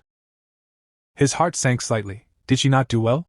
He walked up to her, placing a reassuring hand on her shoulder. He told her gently that it didn't matter too much. They only needed to pass the written portion. But to his surprise, she quickly shook her head and said she actually did very well. She didn't need comforting. Confused, Lin Zikin asked why she looked so troubled then. Her face instantly turned red. Avoiding his gaze, she quietly admitted the truth. She had an accident again. She had wet herself. Embarrassed beyond words, she quickly told him to wait and rushed toward the restroom. Lin Zikin sighed softly and reminded her to hurry. The physical test was about to begin. Later, during the strength assessment, Lin Zikin completely shocked everyone. Standing before a massive barbell, he lifted it effortlessly, with one hand. 950 kilograms! The announcer declared. The crowd erupted. Students stared in disbelief. Combined with his earlier results, a 5.12-second 100-meter sprint and a 4.91-meter vertical jump, his performance was simply monstrous. After finishing her own tests, a tired but determined Shening Han approached him in her gym clothes. He asked how she did. She smiled weakly but proudly. Her results were impressive: a 9.32-second 100-meter dash, a 1.62-meter vertical jump, and a 125-kilogram lift. Then she sighed softly, admitting that compared to him, it still felt lacking. Lin Zikin immediately praised her, telling her that those scores easily placed her among the top female students. He gently patted her head, and she looked up at him, her expression bright with happiness. A while later, their classmate Hiyu ran over excitedly, shouting that the written exam results were out. He mentioned that Wang Shuoji and Lu Gang had scored in the high 80s, while he himself got an 80. Curious, he asked about their scores. Shening Han nervously checked her phone, then suddenly lit up with joy. She had scored an 82. Hiyu froze in shock. Then both of them turned to Lin Zikin. Calm as ever, he raised his phone. A perfect score. Shening Han cheered happily for him, while Hiyu stood there dumbfounded, muttering that Lin Zikin was as freakishly talented as ever. Later, as they walked home, Shening Han admitted she was nervous about the next stage, the week-long forest survival test. Lin Zikin reached out and took her hand. He told her not to worry. He would stay by her side and protect her. Hearing that, she relaxed and nodded, deciding to stick close to him no matter what. Meanwhile, in a hidden private room, two mysterious figures discussed the exam. One of them, dressed in a formal suit and wearing a sinister plague doctor mask, handed a small wooden box to a younger man. The masked man instructed him to make good use of his position as a safety officer. The young man opened the box. Inside were 10 dark, seed-like objects. Demon seeds. The masked man explained they would help him complete his mission. If he succeeded, he would be recommended as an official member of their organization. However, the young man seemed more interested in a different reward, a rare fruit. The masked man scoffed, calling him short-sighted. A single fruit could only elevate him to a mid-tier level, but joining their organization would grant him the potential to become something far greater. After a moment of hesitation, the young man was convinced. He agreed. Becoming a full member was far more valuable. Soon after, a convoy of buses traveled deep into a dense, fog-covered forest. An announcement echoed through the vehicles. The students were about to arrive at the practical exam site. Inside one of the buses, Shening Han was asleep, her head resting gently on Lin Zikin's shoulder. He softly woke her, telling her they had arrived. An automated voice instructed students from Entrance 9 to disembark and head to the assembly area. At the staging ground, thousands of students gathered as officials explained the rules of the week-long test. Score tokens were scattered throughout the forest. Some were hidden in difficult locations, while others were carried by dangerous beasts. Safety officers would be stationed nearby, but asking for help meant immediate disqualification. The deeper into the forest, the greater the danger, and the higher the rewards. Final scores would be determined by collected tokens and performance evaluations from surveillance footage. Out of 100,000 students, only 50,000 tokens existed. At least half would fail. The exam encouraged both cooperation and competition. Students could team up, or steal from one another. They were given 1 hour to prepare. Immediately, chaos broke out as students rushed to form alliances. One particularly loud student began boasting about his father while trying to recruit teammates. His attempt didn't last long. A strict female instructor shut him down instantly, warning everyone against such blatant and disruptive recruiting. Nearby, Lin Zikin and Shening Han sat casually, snacking, when a group of female students approached and invited him to team up. He rejected them without hesitation. Moments later, a young man with brownish red hair walked over and politely asked if he could buy some of their food. Instead of selling it, Lin Zikin casually tossed him a pack of toast as a gift. Surprised and impressed, the young man introduced himself as Hong Junping from a top high school and suggested they form a team. While chewing his snack, Lin Zikin calmly declined. A little disappointed, Hong Junping thanked him for the food and left. Watching him go, Shening Han tilted her head and remarked that he was a bit strange. Lin Zikin gave a faint, knowing smile and explained that the man's real goal had nothing to do with food, it was about the beautiful girl beside him. Realizing she was the target, Shening Han instantly blushed. With their break over, Lin Zikin took her hand, and the two headed into the forest. As they entered the vast wilderness, he chose a cautious approach. To help her adjust, they began searching for score tokens in the safer outer areas. Activating his Eye of the Sky ability, his eyes glowed with golden light as his vision expanded dramatically. Within seconds he spotted a target. He pointed toward a tall tree and told Shening Han there was a token at the top. Without hesitation, she leaped high into the air with incredible agility. Moments later, she landed, holding up a token marked 1, proudly announcing her success. With his enhanced vision, Lin Zikin continued scanning the surroundings, directing her from one hidden token to another. Before long, she had collected several 1-point tokens. Overjoyed, she rushed forward and hugged him tightly, praising how amazing he was. Their moment was suddenly interrupted. Hong Junping had returned. Smiling, he held up a large token and claimed he had already gathered 28 points. He said he wanted to repay Lin Zikin, but in truth, he simply wanted an excuse to get closer to Shening Han. He formally proposed teaming up and suggested they split all points equally. Lin Zikin rejected him instantly. He added bluntly that if Hong Junping truly wanted to repay him, he could hand over all his tokens. The outrageous demand shocked him.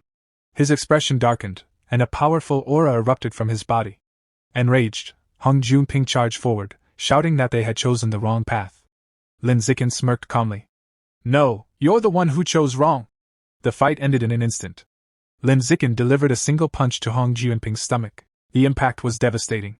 He doubled over, coughing blood before collapsing. With the battle over, Lin Zikin casually took his score token and walked away with Shening Han, their hands intertwined. Behind them, Hong Junping lay unconscious. Shening Han glanced back, slightly worried, and asked if he would be okay. Lin Zikin reassured her nonchalantly that he hadn't even used real strength. Over the following days, Lin Zikin continued guiding her training. He helped her collect more tokens, pushed her physical limits by making her lift massive boulders, and taught her survival skills like hunting wild boars. But it wasn't all training. They also shared quiet moments, gathering fruit, resting under makeshift shelters, and enjoying each other's company. At night, when she fell asleep on his shoulder, Lin Zikin would look at her with a soft expression, wishing those peaceful moments could last longer. Eventually, they reached the central region of the forest. A wooden sign stood ahead, marked with a warning, "Danger, aberrant beast zone." But strangely, it was silent. Too silent. There were no beasts, only dark, unsettling bloodstains scattered across the ground. Shening Han frowned, noting that they might have arrived too late. As they walked deeper, she sighed in disappointment, saying that if they had come earlier, she might have earned the genius title by defeating aberrant beasts. Lin Zikin gently patted her head and told her the title didn't matter. It was time to head back. In truth, he knew that with surveillance cameras everywhere, hunting beasts wasn't worth the risk. Training her safely was far more important. After the combat phase ended, the students were transported to the next stage, the gene fusion compatibility test. They were taken by bus to a high-security island facility known as the Island Gene Research Institute. Inside, students lined up as staff prepared for testing. As they waited, Shening Han curiously asked about the reagents in the test tubes. Lin Zikin explained they were derived from the flowing cloud jellyfish, a species known for its high compatibility with human biology. Its genes could easily react with human blood, making it ideal for testing gene fusion potential. The process was simple. Each student's fresh blood would be injected into the jellyfish reagent. The resulting chemical reaction would determine their fate. While waiting for their turn, a nervous Hiyu muttered that he really hoped to pass the gene fusion test, anything to avoid the mechanical modification route. Chu Rui casually added that the mechanical test was rumored to be extremely painful, like being burned alive, since it involved implanting special metal alloys into the body. That was all it took. Hiyu immediately went pale and started praying on the spot. After the blood samples were collected, the students waited about an hour for the results. Soon, notifications began appearing one after another. A girl nearby jumped in excitement, 8% compatibility. She qualified as a gene fuser. Not far away, another student slumped in disappointment with only 4%. Someone else sighed in relief at 6%, just barely passing. The students quickly began discussing the grading scale. 6% was the minimum to pass, 8% was considered excellent, and 10% was the threshold for top universities. Then someone mentioned the Kyoto prodigy, rumored to have a staggering 16% compatibility. Hearing that, Lin Zikin fell into thought. Given his superior physical attributes, he wondered if he might even reach 20%. Beside him, Shening Han grew increasingly anxious and grabbed his arm tightly. Lin Zikin gently took her hand, reassuring her that it was normal to feel nervous, but inwardly, he couldn't help thinking, if her compatibility was too low, she might not be able to keep up with him. Suddenly, Chu Rui let out an excited shout. She had scored 10%, enough for top universities. Hiyu checked his own result and got 11%. Despite it being higher, he looked oddly dissatisfied, as if he expected more. Seeing everyone else checking their results, Lin Zikin pulled out his phone. Shening Han, too nervous to look at her own, asked him to check his first, and then hers. He agreed. A moment later, his result appeared. 15%. An impressive score. Before he could even react, Shening Han threw her arms around him in excitement, declaring that with a score like that, he must be the top student in the entire province. But while she celebrated, Lin Zikin felt slightly disappointed. 15%, it was still lower than the Kyoto prodigy. He quietly concluded that raw physical strength alone didn't determine gene fusion aptitude. Then he turned to Shenninghan and gently told her it was her turn. She nodded nervously. Trying to comfort her, he said that if even he could get a good score, she definitely could too. But the moment he pulled up her result, his expression froze. Shenninghan and Churui leaned in, and instantly mirrored his shock. On the screen was an unbelievable number. 21%. The scene shifted to the Nanjiang Provincial Ministry of Education headquarters, where Mo Dongji was in a meeting with several officials, including the principal of Shanghai High. Mo Dongji calmly announced that the gene fusion results were in. First, Lin Zikin's profile appeared. His 15% compatibility made him the provincial top scholar. The officials congratulated the principal, who smiled modestly while secretly feeling extremely proud. Everything seemed settled. Until the next result appeared. Shenninghan. 21%. The entire room erupted in shock. Officials questioned whether such a number was even possible. The principal herself was stunned, recalling Shenninghan as nothing more than Lin Zikin's quiet, ordinary childhood friend. But this result was anything but ordinary. And Mo Dongji's interest was immediately piqued. She requested more information. The principal hesitated, nervously suggesting it might be a testing error. And Mo Dongji sighed softly. There was only one way to be sure. She would see for herself. Back at the testing facility, chaos had broken out among the students. Everyone was talking about the 21% result, questioning whether the system had malfunctioned. Even Shenninghan turned to Lin Zikin in disbelief, asking if it could be a mistake. Lin Zikin shook his head calmly. He leaned closer and explained that she had a natural affinity for water. Since the test used a reagent from a water-type beast, the flowing cloud jellyfish, her result actually made perfect sense. Her eyes lit up instantly. That meant she was a natural genius for water-based gene fusion. A bright smile spread across her face as newfound confidence filled her heart. For the first time, she truly felt she could stand beside Lin Zikin as an equal. Seeing her happiness, Lin Zikin smiled warmly. But their moment didn't last long. Someone suddenly shouted for everyone to look outside. They turned and froze. From the ocean, a massive whirlpool rose into the sky. Water spiraled upward like a towering column, and standing atop it was Mo Dongji. The students stared in awe. Some panicked, wondering if she was a heretic about to destroy the facility. Then she descended gracefully, the water receding beneath her feet. The institute staff immediately recognized her, bowing respectfully as they called out her name. Mo Dongji, vice principal of Shanghai University, a member of a legendary martial arts family said to have tamed dragons and fused with their genes. Ignoring the commotion, she walked straight toward Shenninghan. "Are you the one?" she asked calmly. To confirm the result, she ordered the scientists to draw Shenninghan's blood again, and test it 3 more times. Later, Shenninghan sat with her friends, looking drained after the repeated tests. He asked if she was okay. She nodded weakly, rubbing her arm and admitting it just felt a little numb. Soon, a scientist calls for Shenninghan, and she nervously follows him. She is led into a private office where Mo Dongji is waiting. With a confident smile, Mo Dongji announces that all 3 retests confirmed the same shocking result, 21% compatibility. Without wasting time, she makes a direct, life-changing offer. She wants to take Shenninghan as her disciple. Stunned, Shenninghan stammers, unsure how to respond. To demonstrate what she could gain, Mo Dongji casually lifts water from a glass, suspending it midair before shaping it into a swirling vortex. She calmly explains that this level of control would become effortless for her student. Overwhelmed, Shenninghan asks for time to think, wanting to consult Lin Zikin first. Mo Dongji dismisses her hesitation outright, stating that becoming her disciple brings nothing but benefits. As she continues manipulating the water with ease, she asserts her authority as both Provincial Minister of Education and Vice Principal of Shanghai University. She declares that Shenninghan will attend her university from now on. Leaning closer, she asks if the girl has any objections. Intimidated, Shenninghan quietly replies that she does not. Feeling pressured, she reluctantly saves Mo Dongji's contact information. Mo Dongji then mentions another disciple, Shenninghan's future senior sister, someone of similar age who began training over 10 years ago. She sends a photo. Shenninghan is shocked to see a white-haired girl wielding a spear, standing amid skeletal remains and a monstrous plant. She immediately recognizes her as her childhood friend. When she asks for the name, Mo Dongji reveals it is Luo Qianshuer. Shenninghan recalls a girl named Bai Shuer from elementary school who looked identical but disappeared suddenly. Mo Dongji dismisses the idea that they could be the same person. Still puzzled by the extraordinary compatibility score, Mo Dongji decides to conduct a physical examination. Placing a glowing hand on Shenninghan's chest, she pauses, surprised. Shenninghan grows anxious, asking if something is wrong. Mo Dongji explains the opposite. Her body is too normal, which is highly unusual for someone with such a high compatibility score. To protect her from unwanted attention, Mo Dongji decides to publicly report her score as 16% instead of 21%. Xin Han quietly agrees. With everything settled, she is dismissed and leaves the office, still processing everything. Once alone, Mo Dongji makes a call. On the other end, her father warns her that this new disciple is extraordinarily gifted and must be kept a secret at all costs. He emphasizes that her talent could bring unimaginable rewards, but also danger if exposed. Mo Dongji agrees without hesitation. Later, Lin Zikin rides Xin Han home on his bicycle. He comments on how sudden everything feels. She agrees, still overwhelmed. He suggests they take a cautious approach, observe Mo Dongji carefully. If she proves trustworthy, then accepting her as a master is fine. But if not, they will cut ties once Xin Han becomes strong enough. She nods, agreeing with his plan.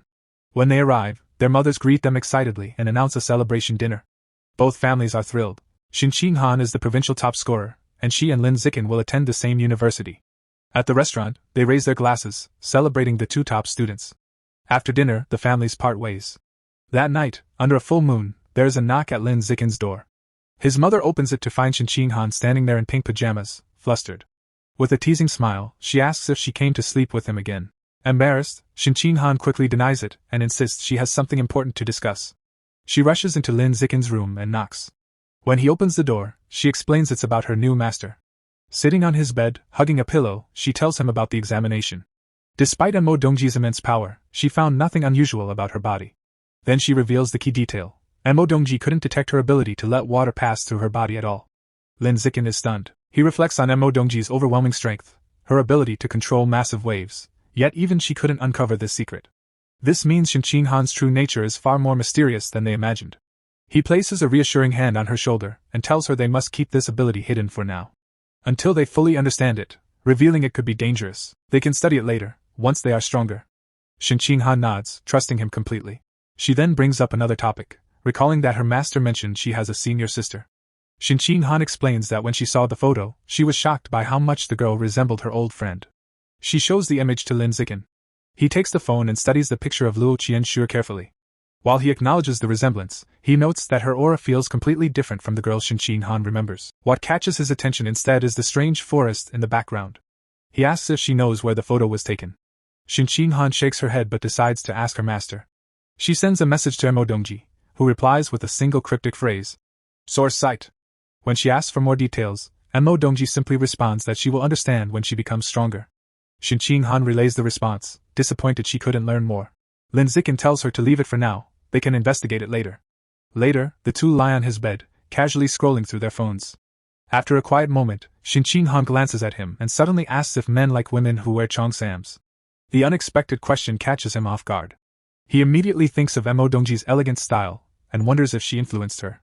Imagining Xin Han in one, he blushes slightly and admits it depends on the person, but it would suit her. Sensing his reaction, she leans closer and presses him for a clearer answer. Flustered, he finally admits that yes, he likes them. She continues, asking about stockings, black, white, or nude.